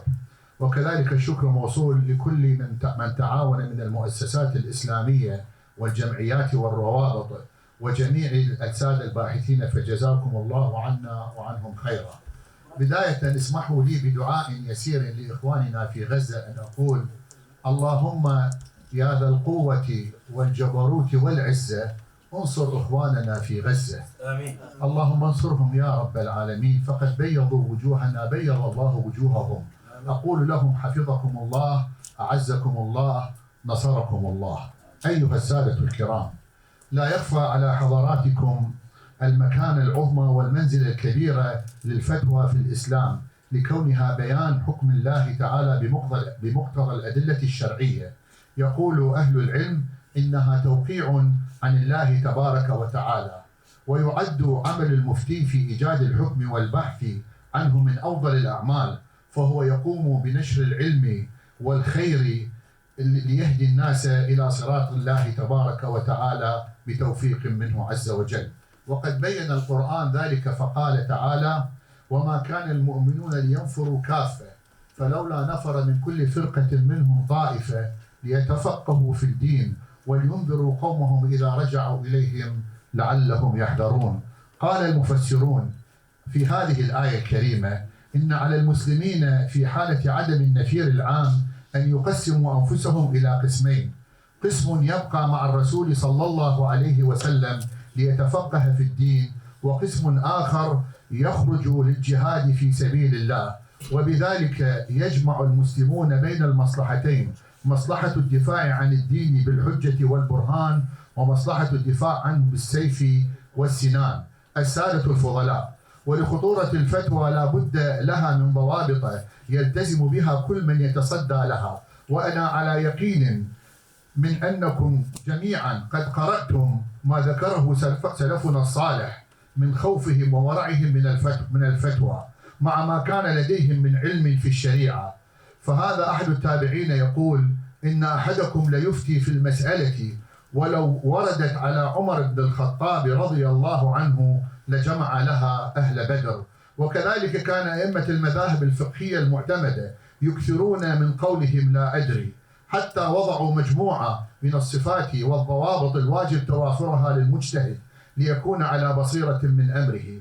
يقول الإمام أحمد بن حنبل رحمة الله تعالى عليه: لا ينبغي للرجل أن ينصب نفسه للفتيا حتى يكون فيه 5 خصال: الأولى أن تكون له نية، والثانية أن يكون له علم وحلم ووقار وسكينة، والثالثة أن يكون قويا على ما هو فيه وعلى معرفته، الرابعة الكفاية وإلا مضغه الناس، والخامسة معرفة الناس. وكذلك من الضوابط الأخرى المهمة التجرد لطلب الحق، فهذه الصفة من أهم الصفات التي يجب أن يتحلى بها الشخص الذي يتصدر للإفتاء، ذلك لأنها صفة إيمانية أخلاقية ربانية. وكذلك من الصفات المهمة والضوابط المهمة ملكة الاستنباط، فلا بد لمن يتولى الفتيا أن يكون ذا كفاءة علمية تؤهله لأن يستنبط الأحكام للمستحدثات والمستجدات في كل عصر من الأعصار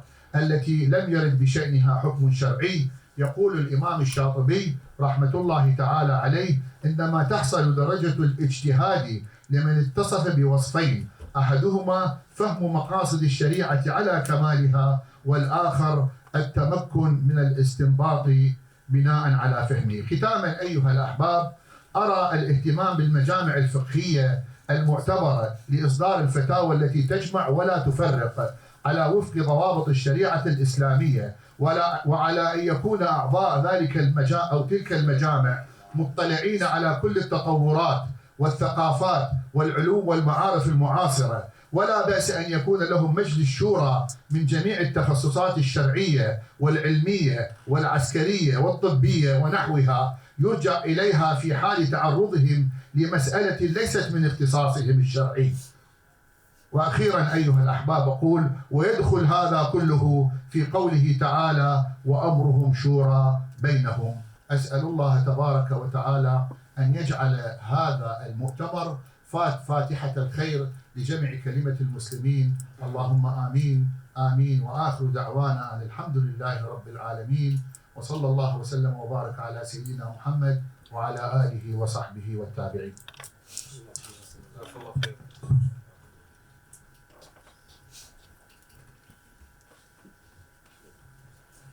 جزاكم الله خير الجزاء فضيلة الأستاذ الدكتور صلاح النعيمي على هذه الكلمة. أكرر ترحيبي بالعلماء الأفاضل الذين حضروا ولم نرحب بهم، فضيلة الدكتور بشير. أهلا وسهلا بكم جميعا إخواننا العلماء. الآن مع كلمة المجلس الإسلامي السوري، كان الكلمة لشيخنا سماحة مفتي الشيخ أسامة الرفاعي، لكن سينوب عنه فضيلة شيخنا أستاذنا الدكتور معاذ الخن نائب رئيس المجلس الإسلامي السوري، جزاه الله كل خير، فليتفضل مشكورا.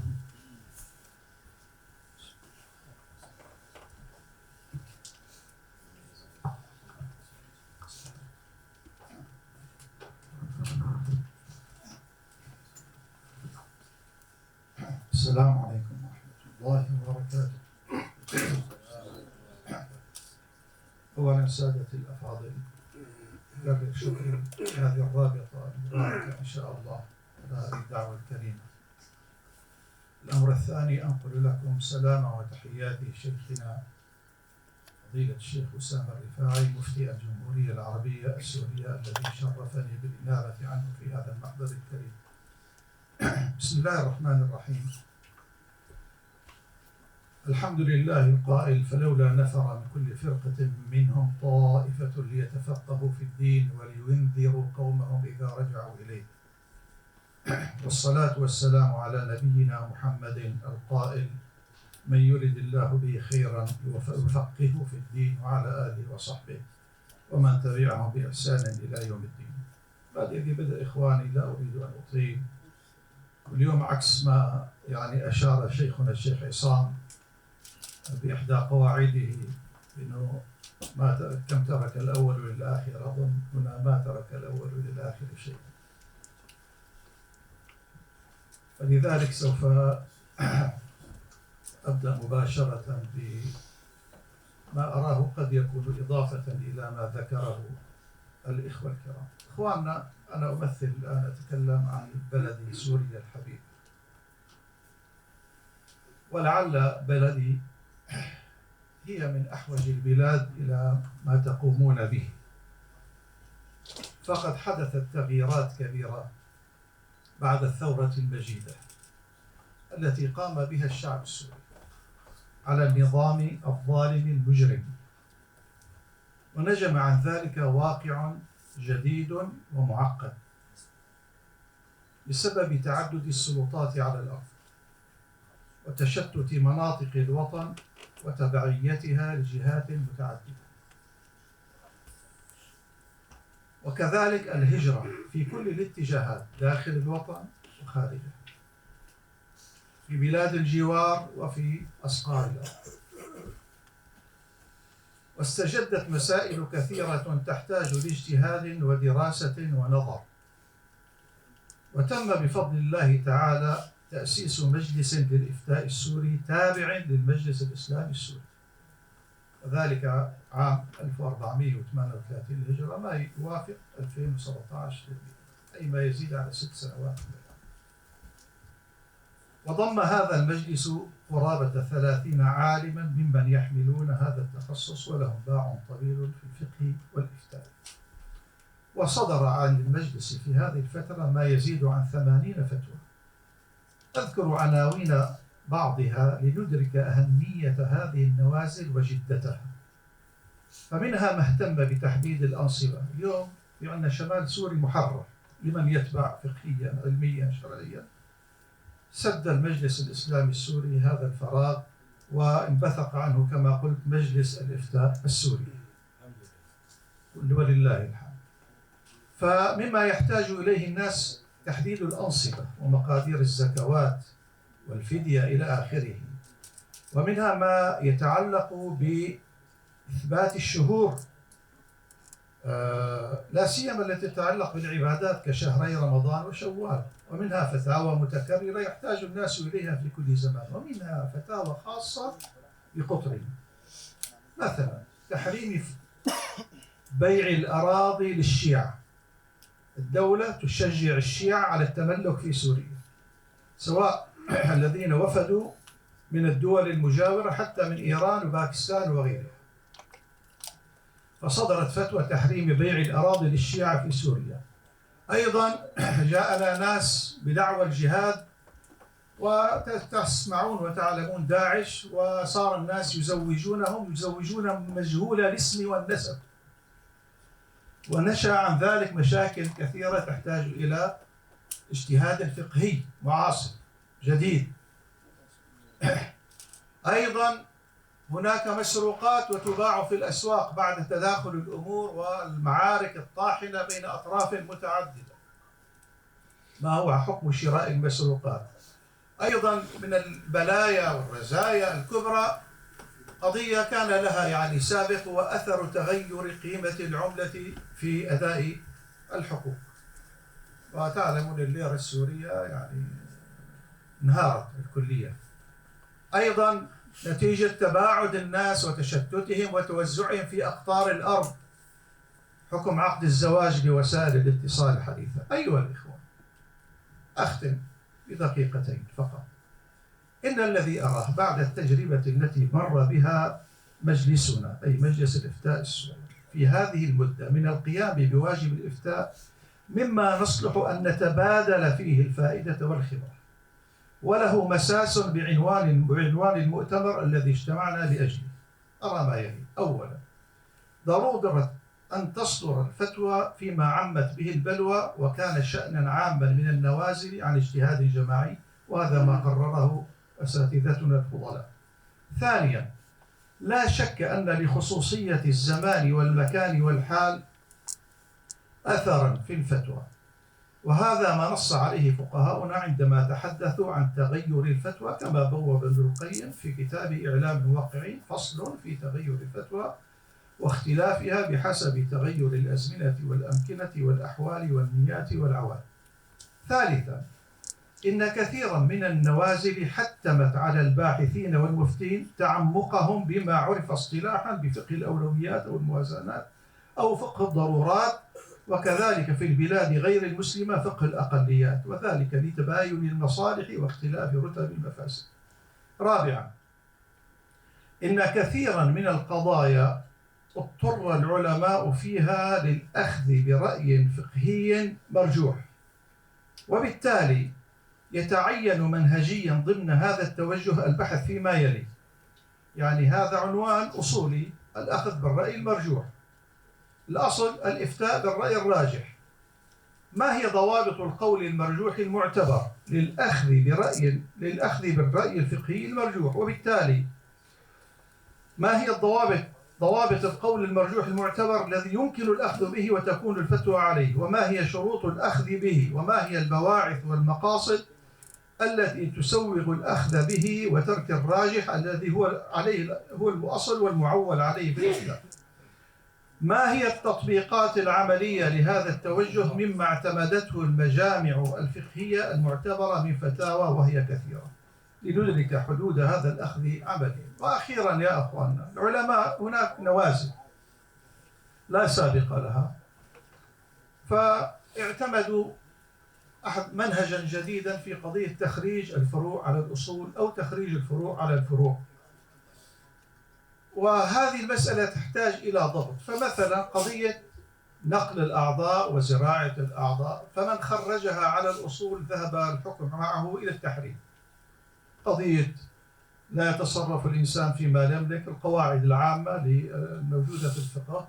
ومن أخذ يعني خرج الفروع على الفروع كمسألة شق بطن المرأة لاستخراج الجنين، طبعا الميتة لاستخراج الجنين الحي في بطنها، وهناك مسائل فروع كثيرة يقاس عليها أو يحمل عليها.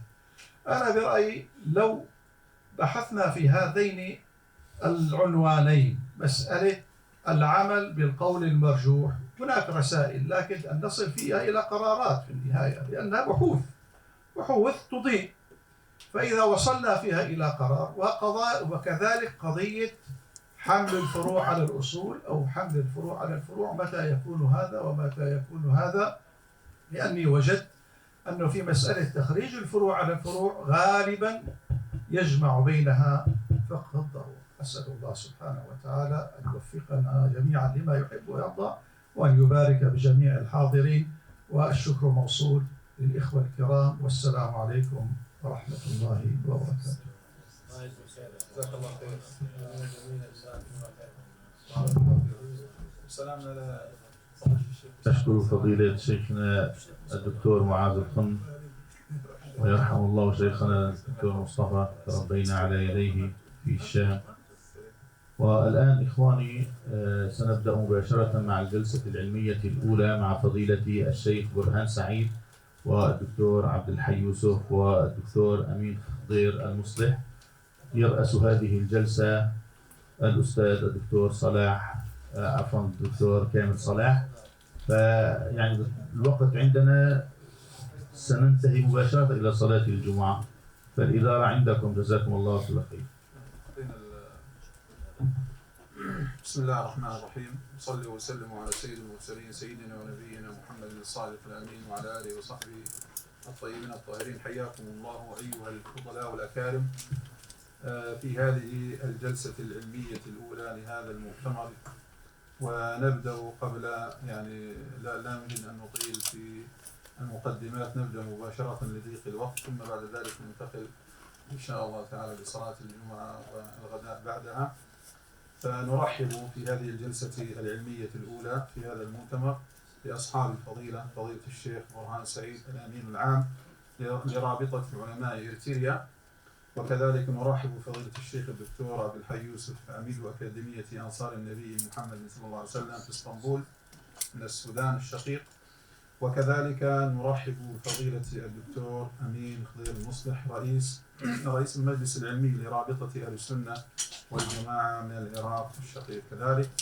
نرحب بأصحاب الفضيلة، ونبدأ إن شاء الله تعالى مع فضيلة الشيخ الدكتور عبد الحي يوسف، لأن عنده خطبة الجمعة، ونسأل الله أن نوصيه أن يدعو لنا في خطبة الجمعة، فليتفضل فضيلته مشكورا في ربع ساعة. بسم الله الرحمن الرحيم. الحمد لله، ونصلي وسلم على سيدنا رسول الله وعلى آله وصحبه ومن اهتدى بهداه. ما بعد، فنحمد الله الذي جمعنا في هذا اللقاء العلمي النافع الماتع إن شاء الله، وأشكر لأخي الأستاذ الدكتور كامل صلاح الجهد المبذول في تنظيم هذا المؤتمر، وأريد أن أبشره بأني سأتكلم 10 دقائق فقط، لأن كثيرا مما أريد قوله قد قيل، والحمد لله رب العالمين من أساتذتنا الفضلاء. وهذه الورقة التي أتقدم بها بين أيديكم أقول فيها بأن مثل هذا المؤتمر هو من الأهمية بمكان في هذا الزمان، وذلك لعدة أسباب. أولها كثرة القنوات ومواقع الفتوى على شبكات الإنترنت وفي الفضاء العام، وقد يكون بعضها مما لا يحل الاطلاع عليه ولا الاستماع إليه لكونه يمثل عقيدة زائغة أو فكرا فاسدا. ثانيا مما يبرز أهمية هذا المؤتمر أن عامة الناس لا يميزون بين من ينبغي أن تؤخذ منه الفتوى ويرجع إليه في معرفة الحلال والحرام ومن هو بمنأ عن ذلك. ثالثا نلاحظ جرأة كثير من غير المختصين على الخوض في مسائل الشريعة أصولا وفروعا، حتى إنكم لتعلمون أن بعض الناس قد يخرج مقاطع يفسر فيها كلام الله وهو لا يحسن أن يقرأه نظرا، يعني ما يحسن أن يقرأ القرآن نظرا ومع ذلك يفسره ويأتي بما لم تأتي به الأوائل، ولعله لو سمع ما قاله الأساتذة كم ترك الأول للآخر سيقول أنا من ذلك الآخر. فهذه من المصائب العظام التي ابتلينا بها في هذا الزمان. الكلام عن أهمية الفتوى وتعريفها وكذا هذا كله مما أطويه لأنه قد خاض فيه أساتذتنا، وكذلك الورع في الفتيا، ويكفي لأي طالب علم أن يطلع على ما رواه الإمام الدارمي في مقدمة السنن من أجل أن يعرف احتياطهم رحمة الله عليهم وتورعهم عن القول على الله عز وجل. لكن يعني هذه أنقل فيها ما قاله ابن القيم رحمه الله، قال من أفتى الناس بغير علم فهو آثم عاص، ومن أقره من ولاة الأمور على ذلك فهو كذلك.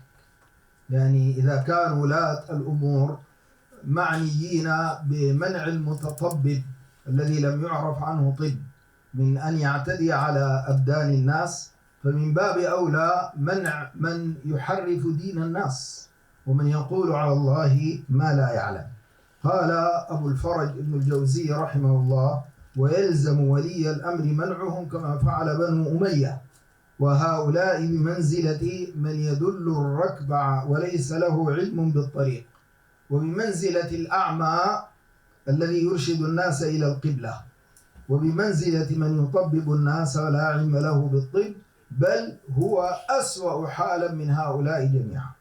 وإذا تعين على ولي الأمر منع من لا يحسن التطبب فكيف بمن لم يعرف الكتاب والسنة ولم يتفقه في الدين؟ هذا من باب أولى. ولذلك أيها الإخوان نجد الآن صورا من القول على الله بغير علم. من ذلك مثلا اعتقاد كثير من الناس أن الخلاف حجة بذاته. يعني بعض الناس يقول لك هذه المسألة فيها خلاف، يعتقد أن الخلاف حجة بذاته وما يعلم بأن من الخلاف ما هو معتبر ومنه من ليس معتبر. ولذلك مثلا تجد أئمة عظاما طرح العلماء أقوالهم لأنها عدت من الشذوذ الذي لم يتابعوا عليه، مثلا كخلاف أبي الخطاب ابن دحية رحمه الله وهو من العلماء الكبار في قصر المغرب في السفر، وكذلك خلاف عثمان البتي رحمه الله في جواز الجمع بين المرأة وعمتها. مثل هذا يطوى ولا يروى، اللهم إلا في مثل هذه المجالس العلمية. وبالمقابل مسائل الإجماع كثيرة في القديم والحديث، يعني كثير من المسائل أجمع عليها علماؤنا الأولون، وكثير من المسائل أيضا أجمع عليها المعاصرون. أما الخلاف فهو شأن العلماء لا دخل للمتطفلين به. أيضا أيها الإخوان من صور القول على الله بغير علم تسرع كثير من غير المتأهلين على الخوض في المسائل الشرعية بدعوى أنها خفيفة سهلة. هذه مسألة بسيطة.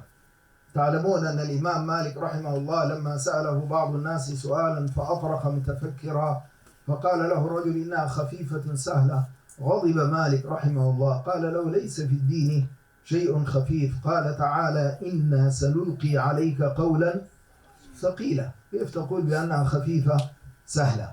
وأيضا دعوى الاجتهاد، كثير من الناس يدعي الاجتهاد بحجة أن بابه مفتوح وأنه لا يملك أحد إغلاقه. هذه من المصائب العظام. ولذلك أقول مثلا الإمام أبو إسحاق الإسفرايني رحمه الله قال نحن نعلم أن مسائل الإجماع أكثر من 20,000 مسألة، هذا في زمانه هو رحمه الله. أيضا من صور القول على الله بغير علم تتبع الرخص. بعض الناس يعتقد بأن له أن ينتقي من المذاهب أطيبها، يعني مثلما يذهب إلى الفاكهة فينتقي منها، يعتقد أنه أيضا إذا تعددت أقوال أهل العلم في المسألة الواحدة فله أن ينتقي منها أشهاها لنفسه وأنسبها لحاله، ويظن أن هذا هو اليسر. وقد قال الأوزاعي إمام أهل الشام من أخذ بنوادر العلماء خرج من الإسلام. وقال الإمام أحمد لو أن رجلا أخذ بقول أهل الكوفة في النبيذ وبقول أهل المدينة في السماع وبقول أهل مكة في المتعة لكان فاسقا. أيضا من صور القول على الله بغير علم مجاراة الواقع. لعلكم سمعتم الآن في أحداث غزة بعض من طالت لحاهم وقل من الله خوفهم يخرجون على الناس ويقولون بأن هذا إلقاء باليد إلى التهلكة، وأنه ينبغي مجاراة الواقع والبحث عن صلح والرضا بالمتاح والميسور، وأن السياسة هي فن الممكن ونحو ذلك من الكلام. يسقطون هذه الأقوال على الواقع المسلمين في غزة الذين يظهرون من ضروب البطولات ما أذهل الدنيا كلها، نسأل الله أن يثبتهم. فهذه من المصائب. ما أتكلم عن شروط المفتي فأنتم بها عالمون. وكذلك أيها الإخوان أقول بأن الشيخ كان في مشكلة في العرض ولا عجزتم عنه؟ نعم.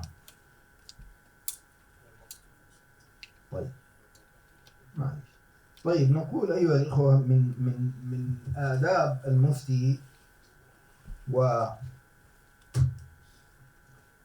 أمانته أن يستشير غيره من أهل العلم، وهي التي ختم بها فضيلة الشيخ الدكتور معاذ جزاه الله خيرا، بأنه ينبغي أن يستشير وينبغي أن يحيل إلى من هو أعلم منه، يعني خاصة الآن بأن المسائل قد اتسعت والنوازل قد كثرت، فلرب إنسان يتقن فقه المواريث مثلا لكن علمه بنوازل الاقتصاد أو بالنوازل الطبية ليس بذاك، فينبغي أن يحيل إلى من هو أعلم منه بموضوع الفتوى ولا يجد في ذلك حرجا في نفسه.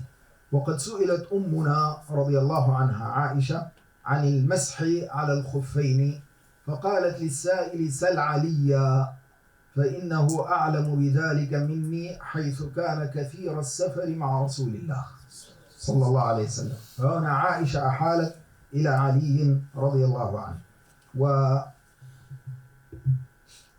لا أنا كنت أريده للناس لا لي، جزاك الله خير أكرمك الله. أيضا من الآداب أن يرجع عن الخطأ متى ما تبين له، فإن الرجوع إلى الحق خير من التمادي في الباطل كما قال عمر رضي الله عنه، وأن يتقي الله في فتواه فيفتي بما يراه صوابا دون نظر إلى شخص السائل. يقول القرافي رحمه الله: ولا ينبغي للمفتي إذا كان في المسألة قولان أحدهما فيه تشديد وآخر فيه تخفيف أن يفتي العامة بالتشديد والخواص من ولاة الأمور بالتخفيف، وذلك قريب من الفسوق والخيانة في الدين والتلاعب بالمسلمين، ودليل فراغ القلب من تعظيم الله وإجلاله وتقواه، وعمارته باللعب وحب الرئاسة والتقرب إلى الخلق دون الخالق، نعوذ بالله من صفات الغافل.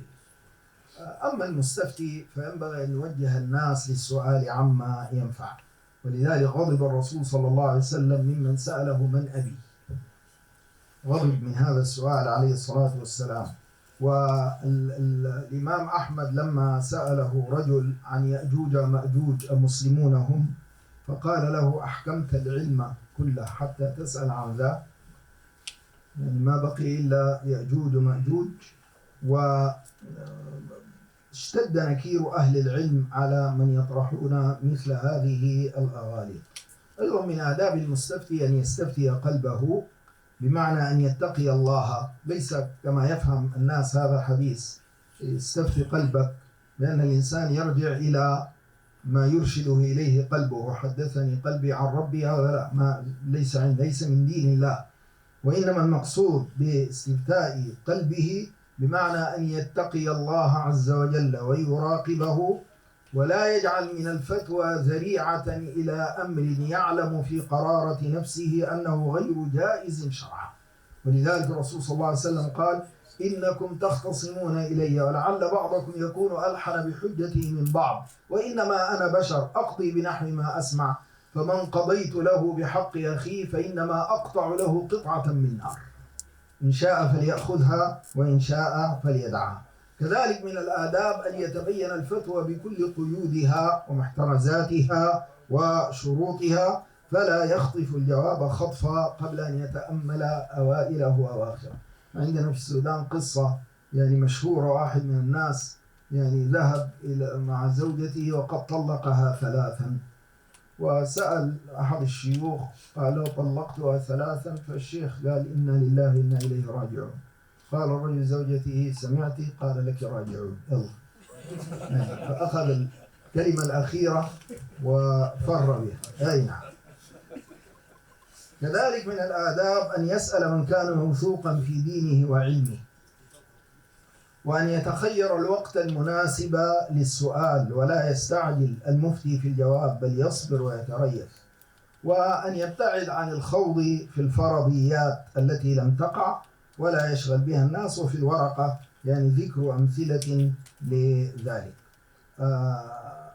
أخيرا أيها الإخوة الكرام، على المستفتي أن يحذر أن يكون غرضه من السؤال التعالم أو اختبار من يسأله أو إظهار عجز المفتي، وأن يتجنب إضجاره بكثرة الإلحاح والتفريع والإيرادات، وأن يقول له: إن فلانا قد خالف قولك، وإن فلانا قد أفتى بغير ذلك.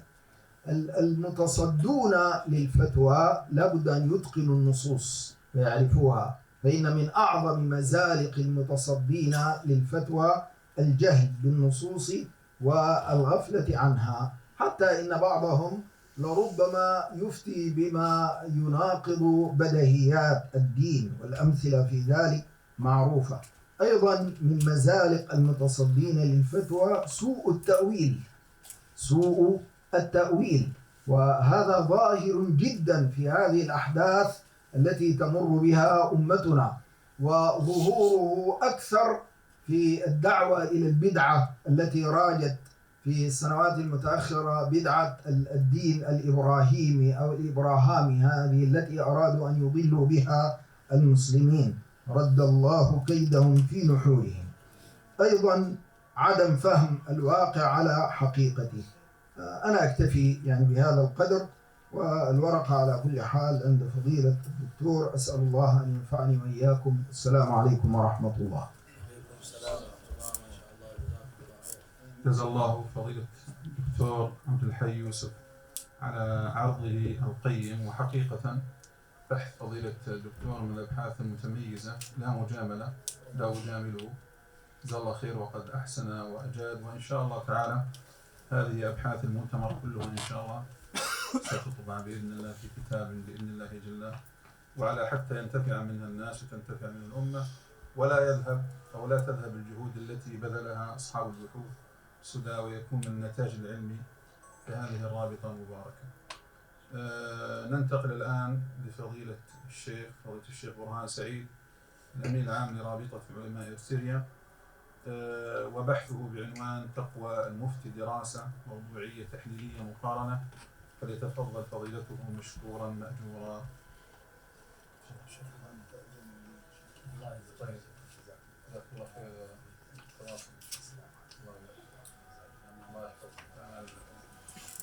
دكتور عبد الحي عنده خطبة الجمعة في مسجد بعيد، فجزاه الله خير.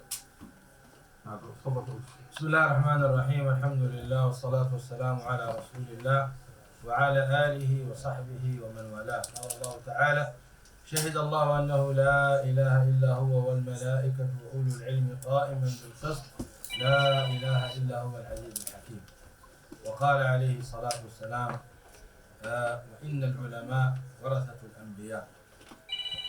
إخواني،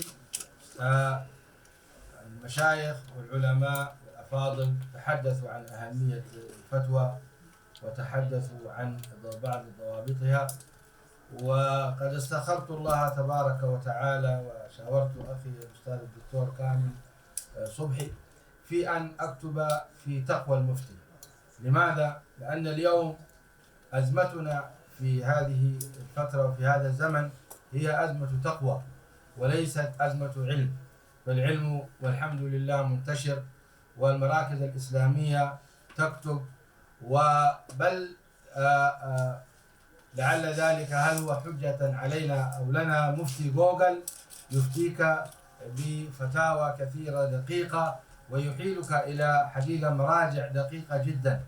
فمشكلتنا ليست في الحصول على المعلومة الصحيحة، ولكن مشكلتنا في إيجاد العالم التقي الورع المفتي الصادق الذي لا يخشى في الله لومة لائم.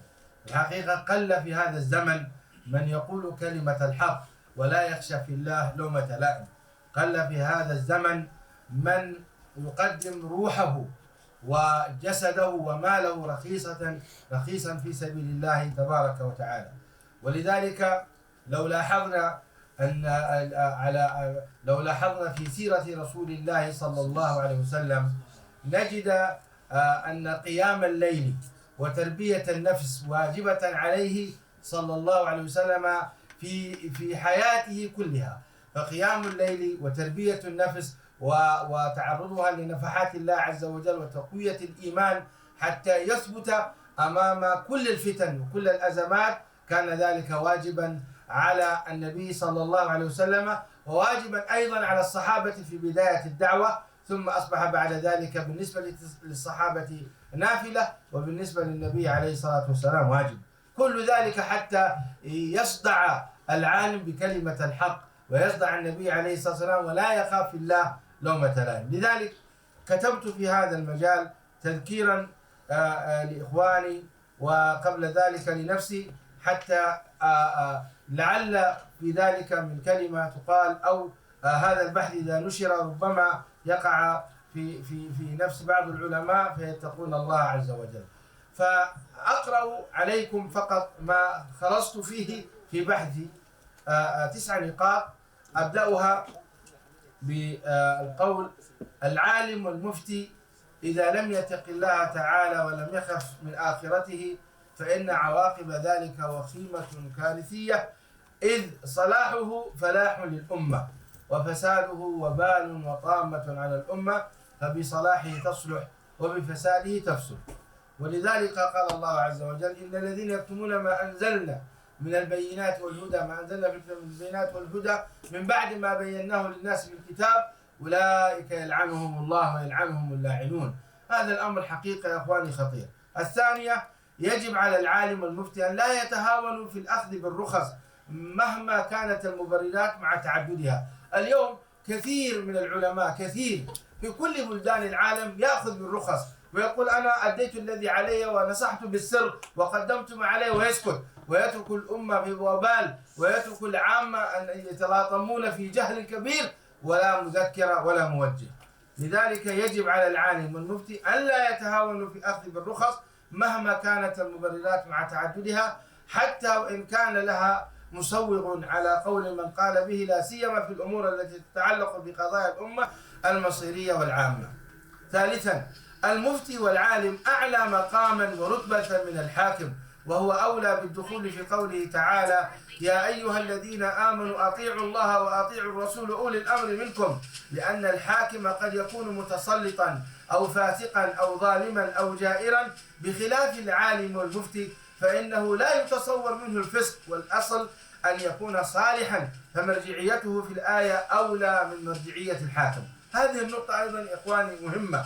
كثير من الناس يستدل بهذه أول ما يتبادر إلى الحكام، وإنما المقصود بها أصالة أو ابتداء هم العلماء. رابعا، العالم المفتي التقي أن يقول كلمة الحق، وأن يراعي مصالح الأمة، وأن يتقي الله في علمه، وأن لا يجامل ولا يداهن، وأن يقول الصدق حتى لو ترتب ذلك سجنه أو تعذيبه أو طرده أو التضييق عليه، بل حتى وقتله. ولو لم يكن ذلك لما وصف من يقتله الحاكم بسيد الشهداء. لو لم يكن في كلمة الحق حث من الشريعة، لماذا قال النبي صلى الله عليه وسلم: سيد الشهداء من قال كلمة حق عند سلطان جائر؟ اليوم الحقيقة قليل من يقول كلمة حق عند سلطان جائر فقتله، قليل جدا، قليل مع الأسف الشديد حقيقة. ولذلك الفتوى والإفتاء تحتاج إلى عالم تقي حتى يكون لها أثر في الأمة. هذه البيانات الآن قد خرجت، ورأيتم الكتاب ورأيتم العلماء ماذا أثرت في الأمة في الطوفان. ما نحن عددنا 2 مليار وخرجت البيانات والفتاوى، لكن التأثير ضعيف جدا. لذلك لأن الداخل حقيقة ضعيف. الكلمة كانت قديما إذا خرجت من القلب كان لها أثر يجعل الله لها قبول في الأرض. اليوم تخرج بيانات وأدلة وخطب منبرية رائعة، لكن لا أثر لها في الوجود مع الأسف. خامسا، أهمية قضية تقوى المفتي لتعلقها بجانب مهم جدا ذات صلة بتنوير العباد، خاصة فيما يتعلق بعلاقتهم بالله، وهذا أشرت إليه. سادسا، أن الحكم الشرعي ثابت لا يتغير، بين أن الفتوى تتغير وفق معطيات ومقتضيات الحال المتغيرات، وهذا أشار إليه المشايخ جزاهم الله خيرا. الفتوى مهمة وهي توقيع عن الله تعالى، لذا يجب على المفتي أن يكون ورعا زاهدا عالما فقيها مدركا لأساسيات وأدوات الإفتاء. ثامنا، ضرورة أن يتولى أهل كل إقليم أو قطاع في الأمة الإسلامية فتاوى تتعلق بمنطقتهم، وهذا أيضا تجاوزه ذكره الشيخ عصام جزاه الله خيرا. أهمية مثل هذه المؤتمرات والمؤمل أن تخرج ببرامج ومشاريع عمل ناجحة، مثل إصدار بحوث ودراسات مؤصلة عن الفتوى والإفتاء وشروطها وأدواتها. ثانيا، تنفيذ برامج تدريبية وأكاديميات وتخصصات تفنن الإفتاء وتضبط آليته، تقنن الإفتاء وتضبط آليته وتتواصل مع وسائل الإعلام. إنشاء قنوات رسمية وبالتعاون مع مجاميع فقهية كبرى. إيجاد أوقاف، وهذه النقطة إخواني مهمة للغاية. بناء وإيجاد أوقاف ترعى العلماء والمفتين وتكفل لهم مؤونة الحياة، وتتتبع حاجياتهم الخاصة ومستلزماتهم العائلية ونحوها، ليتفرغوا للإفتاء، وحتى لا يتعرضوا لاستغلال أو استمالات سلبية من أصحاب النفوذ والسلطة. وأنا أوجه حقيقة هذه النقطة أذكر بها أصحاب الجمعيات الخيرية، معنا الشيخ الدكتور أحمد الملا ومن معكم من جميع الجمعيات. يجب أن تكون هناك أوقاف مخصصة للعلماء، حتى لا يكون هناك ضغط من الحكام وضغط من الجهات ومن الوظائف على العلماء. يجب أن تكون هناك أوقاف مستقلة تنفق على هؤلاء العلماء حتى يكون عنده استقلالية تامة، ويكون عنده اطمئنان له ولأبنائه من بعده.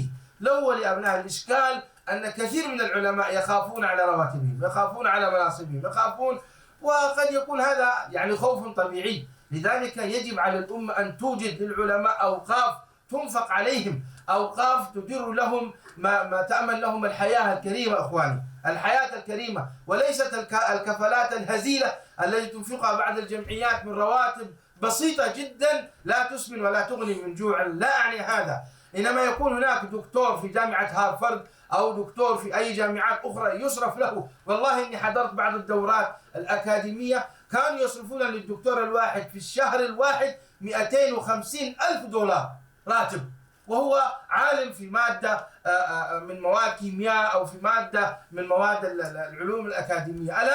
أليس من الواجب علينا نحن أن نصرف لمن يأمر بالمعروف وينهى عن المنكر ويوجه الناس وينقذهم من عذاب الله عز وجل ويرشدهم إلى بحبوحة الجنة، أن نصرف لهم مثل هؤلاء؟ ما نقول أصرف له 250,000 دولار، أصرف له 10,000 دولار، أصرف له 20,000 دولار، أمن له الحياة الكريمة يا أخي. هذه الأمة عندها مليارات من الأموال، أين تذهب؟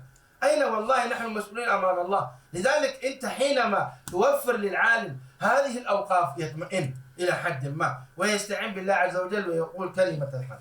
أنا أعتذر عن الإطالة، لكن ختاما نتطلع من هذا المؤتمر ضرورة تجاوز صعوبات تحديد الخط الفاصل بين الدور الإيجابي والسلبي للعالم الرباني، سواء مع نفسه أو مع الناس أو مع السلطان، وخاصة حين تلتبس الأمور في كثير من الأحيان وتصاب الصورة الضبابية وتتغير وتتقلب عوامل الزمان والمكان والبيئة والعواطف والمصلحة الشرعية وغير الشرعية وغيرها مما يزيد الأمور التباسا وتعقيدا، لا سيما في قضايا الأمة المصيرية.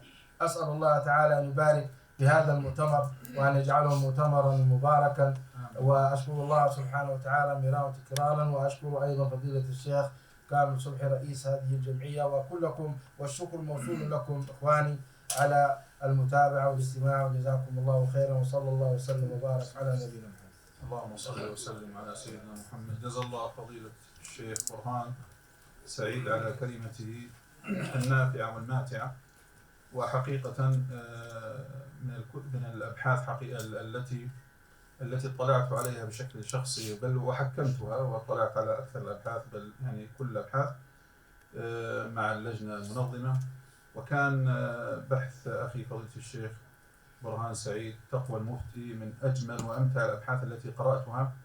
وحقيقة يعني خطر في بالي شيء، قلت يعني ينبغي لكل من يتصدر الفتيا والإفتاء في هذا الزمان أن يطلع على مثل هذا البحث، بل ذكرت لفضيلته أن يطور هذا البحث إلى كتاب ومؤلف له.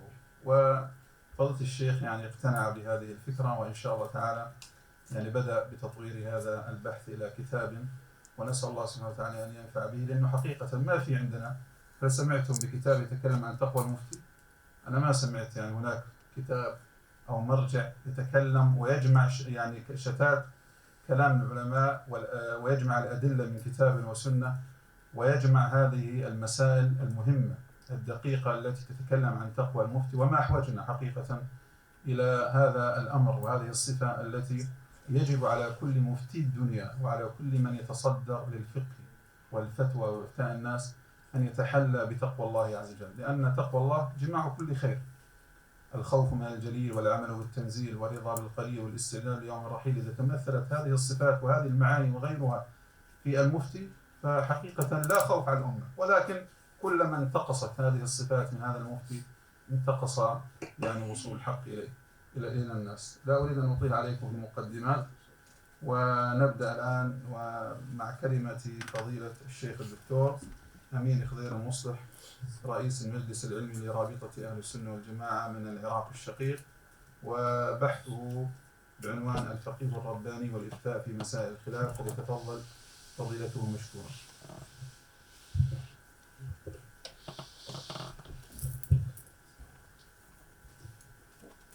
بسم الله الرحمن الرحيم. الحمد لله والصلاة والسلام على رسول الله عدد ما أحصى كتاب الله. الحمد لله والصلاة والسلام على رسول الله ملء ما أحصى كتاب الله. الحمد لله والصلاة والسلام على رسول الله عدد كل شيء. الحمد لله والصلاة والسلام على رسول الله ملء كل شيء.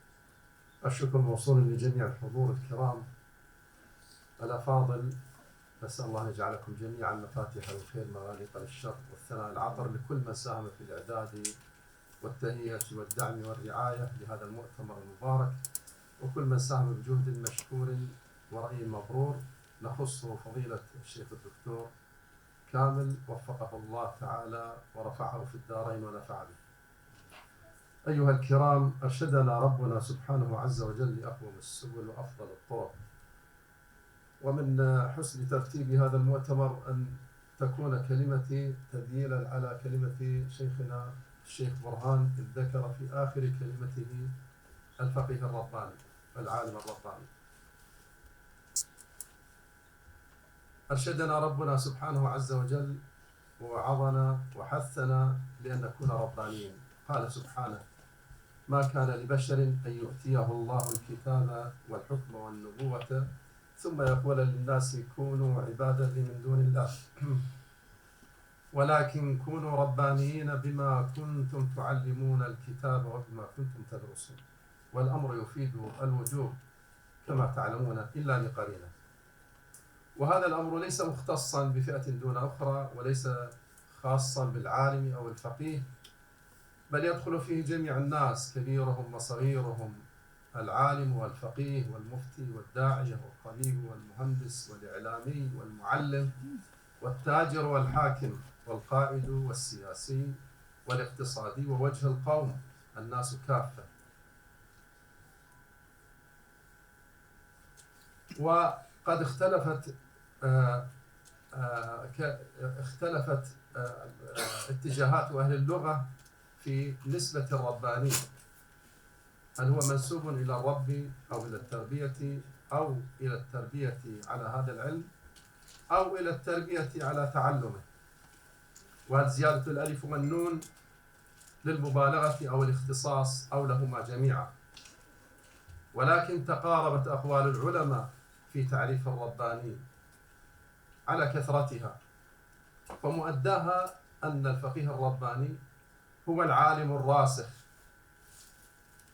المخلص لربه تعالى، العامل التقي، المربي الناصح والمعلم الحكيم والمصلح والوالي المقسط، القائم بما أمره ربه سبحانه، الذي يقوم بشؤون من وليهم على أحسن وجه في كل شأن من شؤون الدنيا والآخرة، وهو العارف بأنباء الأمة، المهتم بأمرها، المخالط للناس، البصير بالسياسة الشرعية. وإذا كان الرجل عالما عاملا معلما قيل له هذا رباني، فإن خرم خصلة منها لم نقل له رباني.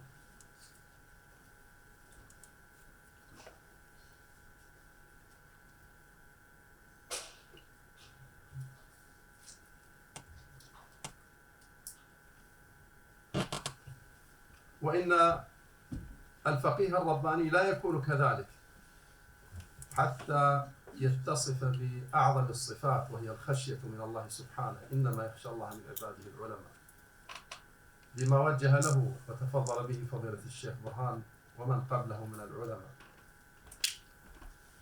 مع التزام السنة النبوية والهدي النبوي في الظاهر والباطن، مع الخلق والهدي والسمت الحسن والاجتهاد في التعلم والطلب حتى الرسوخ والرجوع للحق وتجنب المراء والجدل والصفات المذمومة، ولزوم الحكمة بركائزها العلم والحلم والأنات مع الصبر واليقين والثبات، فبالصبر واليقين تنال الإمامة بالدين. ولا يتحقق هذا إلا بالتزام الربانية على جميع المحاور والمستويات، ربانية النية والقصد، وربانية المصدر والتلقي، وربانية المنهج والسلوك، وربانية الأهداف والغايات. أيها الكرام الفضلاء، إن الأمة بحاجة للعالم الرباني التقي النقي العفيف الوسطي، ليقوم بواجبه الشرعي ويؤدي دوره المحوري، ليقول كلمة الحق والعدل والفصل ويقوم لله بالقسط. وقد مل الناس كل متنطع رديء وكل متقلد انتهازي، لذا كان غيابكم أو تغيبكم أعظم رزية تصيب المسلمين، وكان فقد هؤلاء العلماء ثلمة في الدين حتى أصبح هذا أهم مطالب المعتدين. في ظل الفوضى في تقديم المعارف الدينية ولا سيما الإفتاء وتصدر المتعالمين والمفتونين، يتجلى دور المفتي الرباني في ضبط العلم أصولا وفروعا وتنقيته وتصفيته، وهذا لا يعني التنطع في تحقيق المحقق وتصحيح المصحح وتكرار البحث فيما لا طائل تحته. قال أحدهم: جمعت حديثا صحيحا من أكثر من 100 طريق فأعجبني ذلك، فرأيت يحيى بن معين في المنام فقرأ علي: ألهاكم التكاثر حتى زرتم المقابر. وفهم الواقع ومعرفته بحيث لا يكون إمعة أو مغفلا يتحكم به أصحاب الأهواء، والإصلاح لنفسه ولغيره، والعمل بمقتضى العلم الذي تعلمه، فإن تمام العلم استعماله وتمام العمل استقلاله. والاجتهاد والتجديد والاستنباط والإفتاء، وبخاصة في النوازل، والتشاور والتواصل مع أهل الشأن والاختصاص. قال الشعبي: إن المسألة لتعرض على أحدكم فيفتي فيها وهو متكئ على أريكته، ولو عرضت على عمر لجمع لها أهل بدر. وأن يكون قدوة في السراء والضراء وفي خاصة أمره وعامته، لا يمنعه تعليم الخير من التنسك والتعبد، ولا يشغله هذا عن سياسة الناس وإصلاح شؤونهم والأمر بالمعروف والنهي عن المنكر. فإذا دهم العدو بلاد المسلمين كما هو واقعنا، دعا لجهادهم بكل الوسائل المشروعة واستنفر الناس وتقدم صفوف الجهاد. قال تعالى حكاية على لسان نبيه شعيب عليه السلام: إن أريد إلا الإصلاح ما استطعت وما توفيقي إلا بالله عليه توكلت وإليه أنيب. أيها الكرام، ترسم الربانية معالم حسن تعامل الفقيه الرباني مع القرآن الكريم، والتمسك بالسنة النبوية، والتزام المنهج القويم لضبط بوصلة الإفتاء وتحقيق غايته في تعبيد الناس لله رب العالمين. فالفقيه الرباني أولى من يدخل في قوله تعالى: إنما المؤمنون الذين إذا ذكر الله وجلت قلوبهم وإذا تليت عليهم آياته زادتهم إيمانا وعلى ربهم يتوكلون. ملازمة قراءة القرآن على الوجه الذي أمر ربنا به يورث القلب الإيمان العظيم ويزيده يقينا وطمأنينة وشفاء، حتى يكون ذلك الفقيه خاشعا حكيما حليما، ولا يكون جافيا ولا غافلا ولا سخابا. ومهما يتلاعب الناس فإن الفارس القوي الفقيه الرباني يحمي معالم المنهج الوسطي الشمولي العالمي الكامل الواضح، مع الأصالة في الثوابت والتجديد في المتغيرات، مع التزكية والتكامل والانقياد والرحمة وإصلاح ذات البين ورفع راية الجهاد. حراس الأمة الأمناء، إن من أهم ركائز شخصية الفقيه الرباني معرفته بموارد الاجتهاد والخلاف وأسباب الخلاف ولزومه آداب الخلاف قبل وقوعه، وفي تعامله مع أهله إذا وقع، وثباته على الهدى بعد الخلاف. وليس ثم إنكار على وقوع الخلاف، إذ أنه أمر طبيعي ومنه ما هو فطري، إنما الإنكار على عدم ضبطه بضوابط الشريعة الغراء والاحتكام إلى الأهواء وتجنب سبيل النجاة بالرد إلى الله ورسوله صلى الله عليه وسلم. فإن تنازعتم في شيء فردوه إلى الله والرسول إن كنتم تؤمنون بالله واليوم الآخر. وقبل إهدار الوقت لا بد من تحرير محل النزاع وتحديد وجه الخلاف، فلا مشاحة في الاصطلاح والتقسيم إذا كان المعنى صحيحا. ولازم القول ليس بقول، ولازم المذهب ليس بمذهب، والخلاف توسعة ورحمة أحيانا، فالحق لا يتعدد لكن العذر يتعدد. والاجتهاد لا ينقض بالاجتهاد ولا إنكار في مسائل الاجتهاد، وفي الوقت الذي يعذر فيه المخالف بأسباب موضوعية لتفاوت في الأمور الجبلية، وفي العقول والعلم والمعرفة وثبوت النص ودلالته وتحقيق مناطه، فإنه لا يعذر إذا كان دافعه البغي والحسد والغرور بالنفس وإساءة الظن بالآخرين. أيها الكرام، إن التعدد في فصائل العمل الإسلامي لا يكون محمودا إلا إذا التزمت بالضوابط الشرعية لتضعه في إطار التكامل، ليقوم كل فصيل بما فتح الله عليه لأداء الواجبات دون العدوان على الآخرين، واعتماد مبدأ التنسيق والقيام بواجب التناصح والتعاون، وهذا هو التوفيق والله. لكن هذا لا يتحقق إلا باتباع الفقه الصحيح للثوابت والمتغيرات تصنيفا والتزاما لحماية الأصول والثوابت، والتغافر في المتغيرات وموارد الاجتهاد، وتبني المفهوم الصحيح للعمل الجماعي بعمومه وشموليته، مع الإصلاح الدائم والشامل للنفوس والأعمال والأقوال والأحوال. فالإصلاح الداخلي توطئة للتكامل مع الآخرين في إطار حركة عامة للتجديد والإحياء إذا رافقها العدل والإنصاف. والفقيه الرباني حقا من يلتزم الأسباب الهادية إلى الحق في مسائل الخلاف، ويستمر بذلك بعد الخلاف لإصلاح ذات البين وإعذار المخالف. فإن جماع الدين تأليف القلوب واجتماع الكلمة وإصلاح ذات البين والتعاون على البر والتقوى. ومن أهم أنواع الفقه فقه الأولويات ومراتب الأعمال، فإن عدم معرفة مراتب الأعمال وعدم الغوص في فقه الأولويات يؤدي إلى خسارة كبيرة على مستوى الأمة ومستوى المجتمعات والأسر والأفراد، ويؤدي إلى خلط غير مرضي بين المقاصد والوسائل وضياع الجهود وتبديل الأعمار وتبذير الأموال، وعدم التمييز بين قضايا الأمة المصيرية الكبرى وبين مصالح الأفراد والجماعات، وينتج عن ذلك عجز العاملين عن البدء بما يجب البدء به. وقد يفسد الإنسان من حيث يريد الإصلاح، وينفر من حيث يريد التبشير، ويبعد الناس عن دين الله تعالى بدلا عن الدعوة إليه وبيان محاسنه.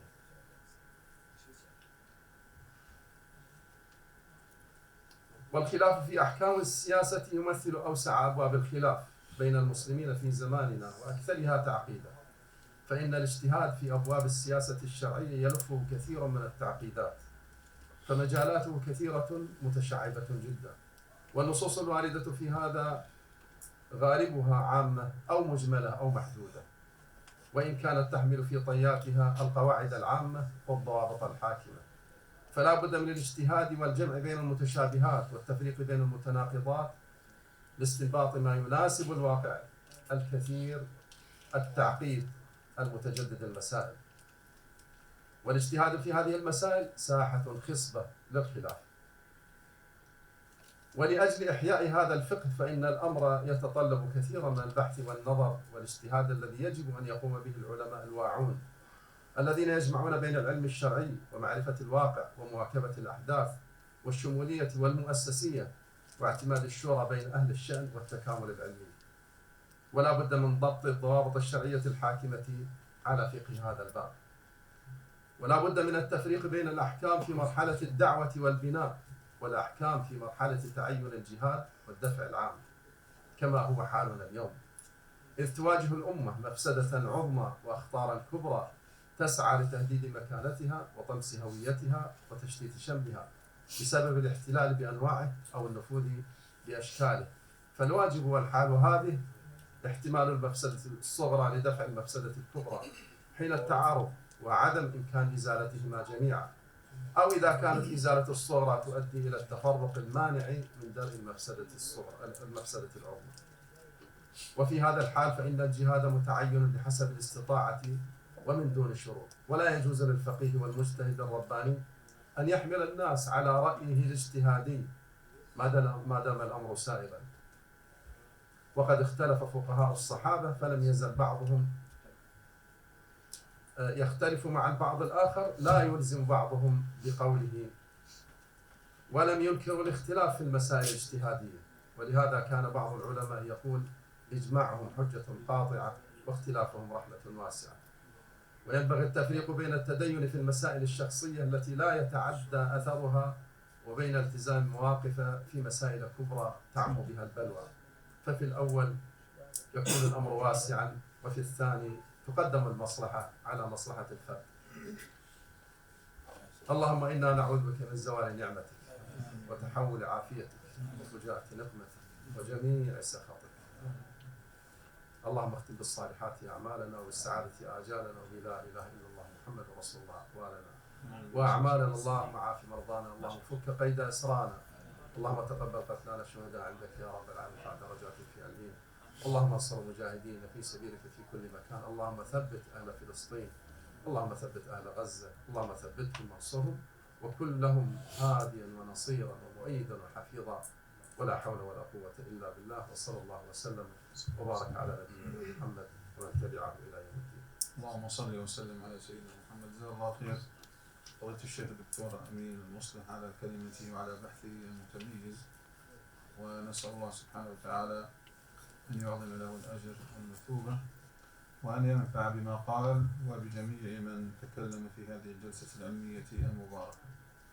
احنا سنقف إن شاء الله تعالى بعد 5 دقائق، صلاة الجمعة الساعة 1 يعني معنا متسع من الوقت، والمسجد قريب. بارك الله فيكم. فالآن الحق للجمهور والحضور. نأخذ يعني 3 مداخلات إن شاء الله تعالى. فأحد الإخوان يأخذ الميكروفون، الشيخ إسماعيل. فمن كانت عنده مداخلة في دقيقتين يعني فيما طرح من مسائل وفيما طرح من قضايا وعناوين في دقيقتين فقط حتى نلتزم بالوقت. تفضل معنا الدكتور أحمد. بسم الله والحمد لله والصلاة والسلام على رسول الله وعلى آله وصحبه ومن والاه. بعد، أخوكم الدكتور أحمد صباح الملا، رئيس جمعية الحكمة الكويتية الخيرية من دولة الكويت.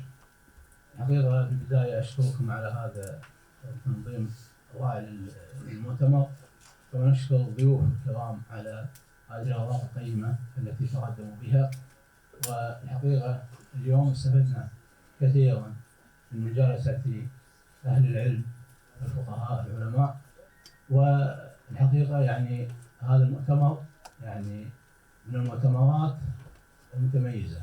أنا حضرت كثير من المؤتمرات، لكن في مؤتمرات تحضرها وتنتهي بحفظ على الورق، وفي مؤتمرات تحضرها وتخرج الحمد لله بفوائد كثيرة.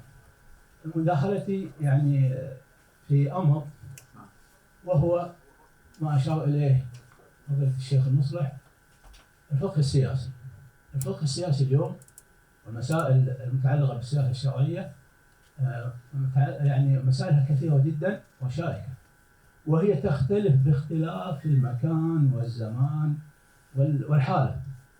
فلا يصلح مثلا أنا شخص مواطن الكويت، وعندنا مجلس الأمة، وعندنا وضع سياسي، وعندنا انتخابات حرة، وعندنا حرية الكلمة والتعبير، وهذه كلها مكفولة بدستور دولة الكويت. ما انتظر الحقيقة أن يفتيني شخص يعيش في دولة ديكتاتورية بوليسية لا يوجد عنده أصلا أي متنفس للتعبير أو للتمثيل أو لإبداء الرأي أو للاعتراض، فيطبق علي إذا اعترضت أنا هناك في الكويت يتهم لي أن هذا الاعتراض هذا من سلوك الخوارج. طيب هذا من سلوك الخوارج أني اعترضت على أمر باطل وأريد إحقاق الحق. طيب وأنت تعيش في وسط الباطل وتصفق ولا ينفع عليك أحد. يعني هذه من المسائل في الحقيقة التي يعني فعلا يعني الواحد يتعجب منها. ونسأل الله سبحانه وتعالى لنا ولكم التوفيق والسداد. جزاك الله خير دكتور أحمد على مداخلتك الطيبة، ونرحب بك من دولة الكويت الشقيق والعزيزة على قلوبنا جميعا. الآن مداخلة مع فضيلة أخونا قبل رفع يده دكتور وليد. دكتور وليد، طيب تأذن لنا دكتورنا، أعرف عن نفسك دكتورنا. السلام عليكم ورحمة الله وبركاته. وعليكم السلام ورحمة الله وبركاته. اللهم صل على سيدنا محمد وعلى آله وصحبه أجمعين. معكم أخوكم الدكتور إسماعيل حسين، رئيس الاتحاد العالمي للمخترعين. أنا حقيقة سررت عندما يعني سمعت بهذا الاجتماع، وهو اجتماع كوكبة من العلماء التي استنفرت لهذا الحدث الجلل، وهو من أكبر النوازل التي تحدث في هذا العصر، وهو نوازل التي حدثت الآن في غزة. وحقيقة دور العلماء ليس هو للخطابة وليس للوعظ وليس للإرشاد دائما، وإنما لهم أوقات مثل هذه الأحداث التي تحدث. فكان في المذهب الحنفي كان عندهم اسمه الفقه الافتراضي، كانوا يفترضون مسائل لم تحدث وبعد ذلك يضعون لها أجوبة، وهي مثل أحكام النوازل. والآن لم نجد نازلة مثل ما تحدث الآن، نازلة في الأمة الإسلامية. وحقيقة عندما جئنا إلى المحك وجدنا أن الأمة الإسلامية تعيش أزمة الذل والهوان وعدم الصد لمثل هذه النازلة. ولكن مثل هذه النوازل التي يجب أن يقوم لها هم العلماء، هم أمثالكم. وأنا أشكركم في البداية مثل هذا المؤتمر لتحفيز الأمة على مثل هذه النازلة. وبالتالي يجب أن يكون موقفنا قدر المستطاع في تجيش ومساعدة أهلنا في غزة ومناصرتهم حقيقة. ومثل هذه النوازل إذا نظرت إلى التاريخ سابقا، كل المعارك وكل الجهاد عندما يحدث من يشجع لها ويقوم لها هم العلماء، أمثال ابن تيمية، أمثال العز بن عبد السلام، أمثال عز الدين القسام، أمثال بعد نكبة 48 هناك شيخان عالمان جليلان رحمهم الله، هو الشيخ علي الطنطاوي رحمه الله والشيخ الصواف، جمعوا أنفسهم وجابوا العالم، ربما الكثير لا يعلم بمثل هذا، وكانوا يعني يقومون في هذا العمل على جهدهم الخاص للتعريف بقضية الأقصى ومناصرة الأقصى. والآن حقيقة لكم أيها العلماء أن تهتموا لهذا الأمر الجلل والمصاب. الذي أنا أريد أن أتكلم به هو من الناحية التقنية، كيف نناصر أخوتنا في غزة، كيف نبحث عن حلول إسعافية ربما نستطيع أن نقوم فيها. أخوتنا في المشافي، الأطفال أمام مرأى أعيننا، رأيتموهم كيف يموتون بسبب انقطاع التيار الكهربائي.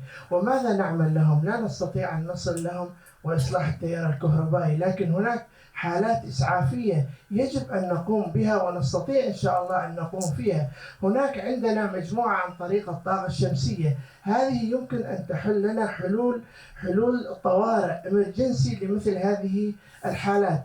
هناك لدينا بوكس كربوني يعمل على الطاقة الشمسية 1 كيلو واط، يشتغل هذا على لوح من الطاقة الشمسية 500 واط يشغل هذا، ونستطيع أن نأتي بعدد معين. يعني تكلفة هذا البوكس حوالي $1000، ممكن $5000 نحل أكبر أزمة للإسعاف للحواضن. الحاضنة لا تستهلك تيار كهربائي كثير في سبيل أنه نبقي هؤلاء الأولاد على قيد الحياة. حقيقة إحنا عندما نرى الأطفال بمثل هذا، نعم أريد أن أستعجل، فهذا سهل أن نستطيع أن نسعفهم، ونستطيع حتى تأمين التيار الكهربائي عن تأمين طاقة شمسية كبيرة تعمل على حدود بين غزة والأراضي المصرية. الناحية الثانية التي أوجه ما هو موقفنا الآن من إغلاق الحدود بالنسبة لمصر؟ لو سمحت، في عندنا ترى ندوة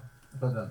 نعم. عندنا ندوة خاصة، الندوة الدولية بعنوان دور علماء علماء الأمة في نصرة غزة وفلسطين. نعم. وسيشارك فيها نخبة من علماء الأمة إن شاء الله تعالى من عدة دول، والكل طبعا مدعوين لحضور هذه الندوة. فإذا أردتم أن تكون لكم كلمة إن شاء الله تعالى ترسل للشيخ. طيب باختصار لأنه صلاة جمعة شيخنا إن شاء الله. شكرا لكم، جزاك الله خير على كلماتك الطيبة وبارك الله فيك. بارك الله. ونشكر لك ونعتذر والله يضيق الوقت. نحن نقدر هذا. والله أحب أن أسمع لكل واحد منكم، الصغير قبل الكبير، والله يعني من باب الاحترام والتقدير لكم جميعا. ونحب أن كل واحد منكم يتكلم ولو بدقيقة ب3 كلمات، سواء كان عالم أو طالب علم أو داعي، هذا الأصل. ولكن مضيق الوقت، وإن شاء الله تعالى ترى الجلسات المسائية اليوم وغدا الصباحية، وكذلك المسائية غدا إن شاء الله تعالى. ونحن في هذا المؤتمر حقيقة أصحاب الفضيلة فضيلة الشيخ برهان واللجنة التحضيرية والإدارية لهذا المؤتمر، حقيقة نحن بعد ما تشاورنا فجاء عقد هذا المؤتمر يعني يواكب الحدث، حدث غزة العزة، نسأل الله عز وجل أن يفرج عنهم جميعا، وقلوبنا حقيقة تتقطع على يعني مصابهم وعلى ابتلائهم العظيم. نسأل الله عز وجل أن يتقبل شهداءهم وأن يشفي جرحاهم ومرضاهم، وأن يكون الله عز وجل لهم عونا وصيرا ومؤيدا وظهيرا. فنحن يعني سبحان الله من الأشياء الموافقات، الموافقة الأولى يوجد معنا في هذا المؤتمر مشاركين في أبحاث سابقة من أهل غزة وفلسطين والقدس والله، ومن أوائل الذين أرسلوا أبحاثهم من غزة ومن القدس ومن فلسطين ومن خليل. الموافقة الثانية أن هذه يعني وبعضهم تعذر لحصول التأشيرات وكذا الإجراءات سبحان الله، وكان يرغب بهذا بالحضور. قضية الموافقة الثانية عندنا أبحاث تتكلم عن نوازل القضية الفلسطينية وعلاقتها بالفتوى. هذا ترى من قدر الله، هذا قبل ما نعرف أنه في حرب. الموافقة الثالثة مواكبة الحدث، ما دام أننا سنعقد هذا المؤتمر الفقهي الدولي العلمي ما نسينا أن نجعل أحد الجلسات الرئيسة، الجلسات الرئيسة والرئيسية على قولين، وهي الجلسة الرابعة غدا إن شاء الله تعالى ستكون بعد العصر بعنوان الندوة الدولية دور العلماء الأمة في نصرة غزة وفلسطين. وسيشارك معنا إن شاء الله تعالى كوكبة من المشايخ من العلماء من العراق ومن الأردن ومن سوريا ومن تركيا، ومن أراد منكم طبعا أن نتحدث الكلام متاح. ندوة غدا السبت بعد العصر الكلام متاح إن شاء الله تعالى. قبل أن أنسى وأعطي الدكتور وليد حتى أختم بكلمتي في دقيقتين، طبعا من باب التقدير للحضور توجد شهادات حضور مرسمة وموقعة من رابطة العلماء، رابطة العلماء الفقهاء ورابطة العلماء السورية والمشاركين لنا. فمن أراد أن يعني يأخذ شهادة حضور وحضر جميع جلسات المؤتمر حتى ينتفع بهذه الشهادة يعني يسجل اسمه عند فضيلة الدكتور طه الزيدي، اسمه ورقم هاتف الواتساب حتى نرسل له إلكترونيا هذه الشهادة حتى يحتفظ بها، يعني من باب أنه يعني شهد هذا المؤتمر، سواء كان يعني لا نسأل العمر، سواء كان حتى شبابنا وأولادنا الصغار يعني الذين حضروا معنا يسجلوا أسمائهم، لأنه هذا حق له بما أنه حضر جلسات المؤتمر. في دقيقتين يا شيخ دكتور وليد حتى نختم ونذهب إلى صلاة الجمعة، وبارك الله فيكم. تفضل. السلام عليكم ورحمة الله وبركاته. أخوكم وليد قدو أو عمر أوغلو مؤخرا الأصل من سوريا حلب. شكرا للترتيب والتنظيم ما شاء الله عنكم.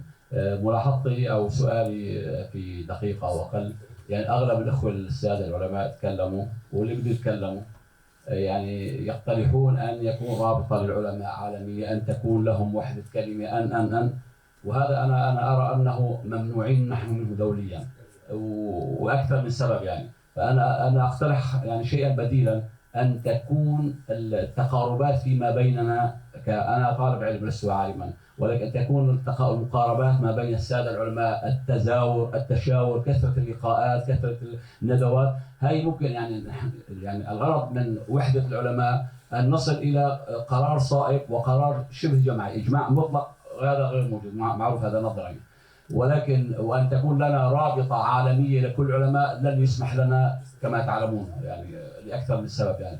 فيعني أرجو أن نكون مقترحاتنا يعني عملية ومقدور عليها، ومن غير أن نضر بأحد من السادة العلماء، وما يحدث فينا من مصائب تكفينا، وشكرا. جزاك الله خير دكتور وليد على الاختصار، ونفع الله بما قلت. طبعا قبل أن نختم هذه الجلسة بقي للصلاة تقريبا 25 دقيقة. طبعا كما هو معروف لديكم أصحاب الفضيلة والمشايخ والحضور، عندنا الجلسة العلمية الثانية للمؤتمر تبدأ إن شاء الله تعالى في الساعة 4 إلى 6 مساء اليوم الجمعة، وعندنا غدا إن شاء الله تعالى الجلسة الصباحية الجلسة العلمية الثالثة تبدأ الساعة 10 إلى 12 ظهرا، ثم البيان الختامي ويعني توزيع شهادات التقدير لمن حضر وشارك وبحث. وكذلك عندنا الندوة الدولية التي ستكون إن شاء الله تعالى وتبدأ من الساعة 4 من العصر غد يوم السبت إن شاء الله تعالى. وعندنا كوكب المشايخ والفضلاء، وكذلك سنتيح لكم متسع من الوقت لمن أراد أن يداخل أو يشارك أو يتحدث، يعني كل واحد يتكلم في شغله ما في مشكلة بإذن الله تبارك وتعالى.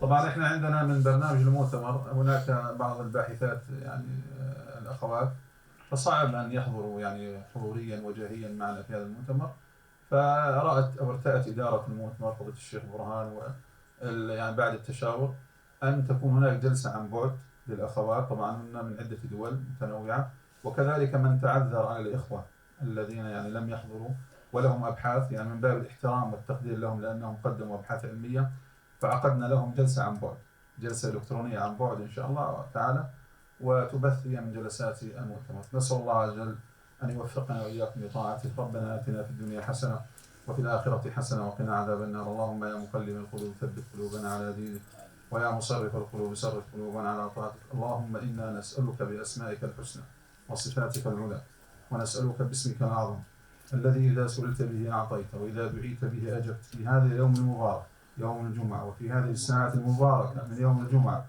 أن تفرج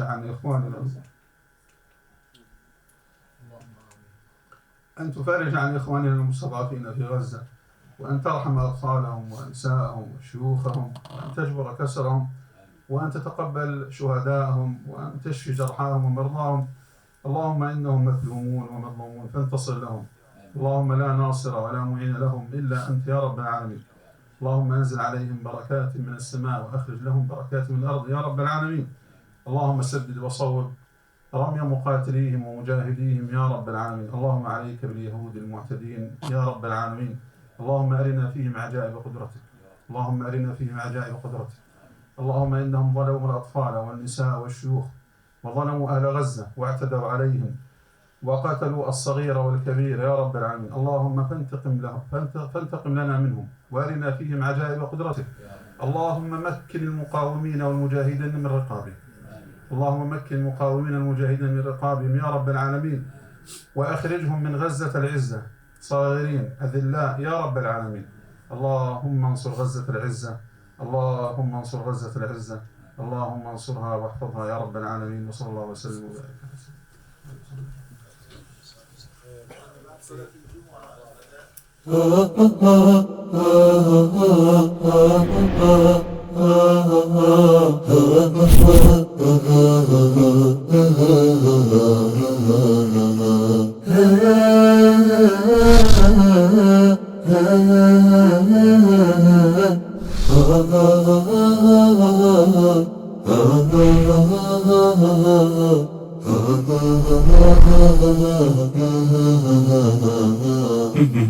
Hey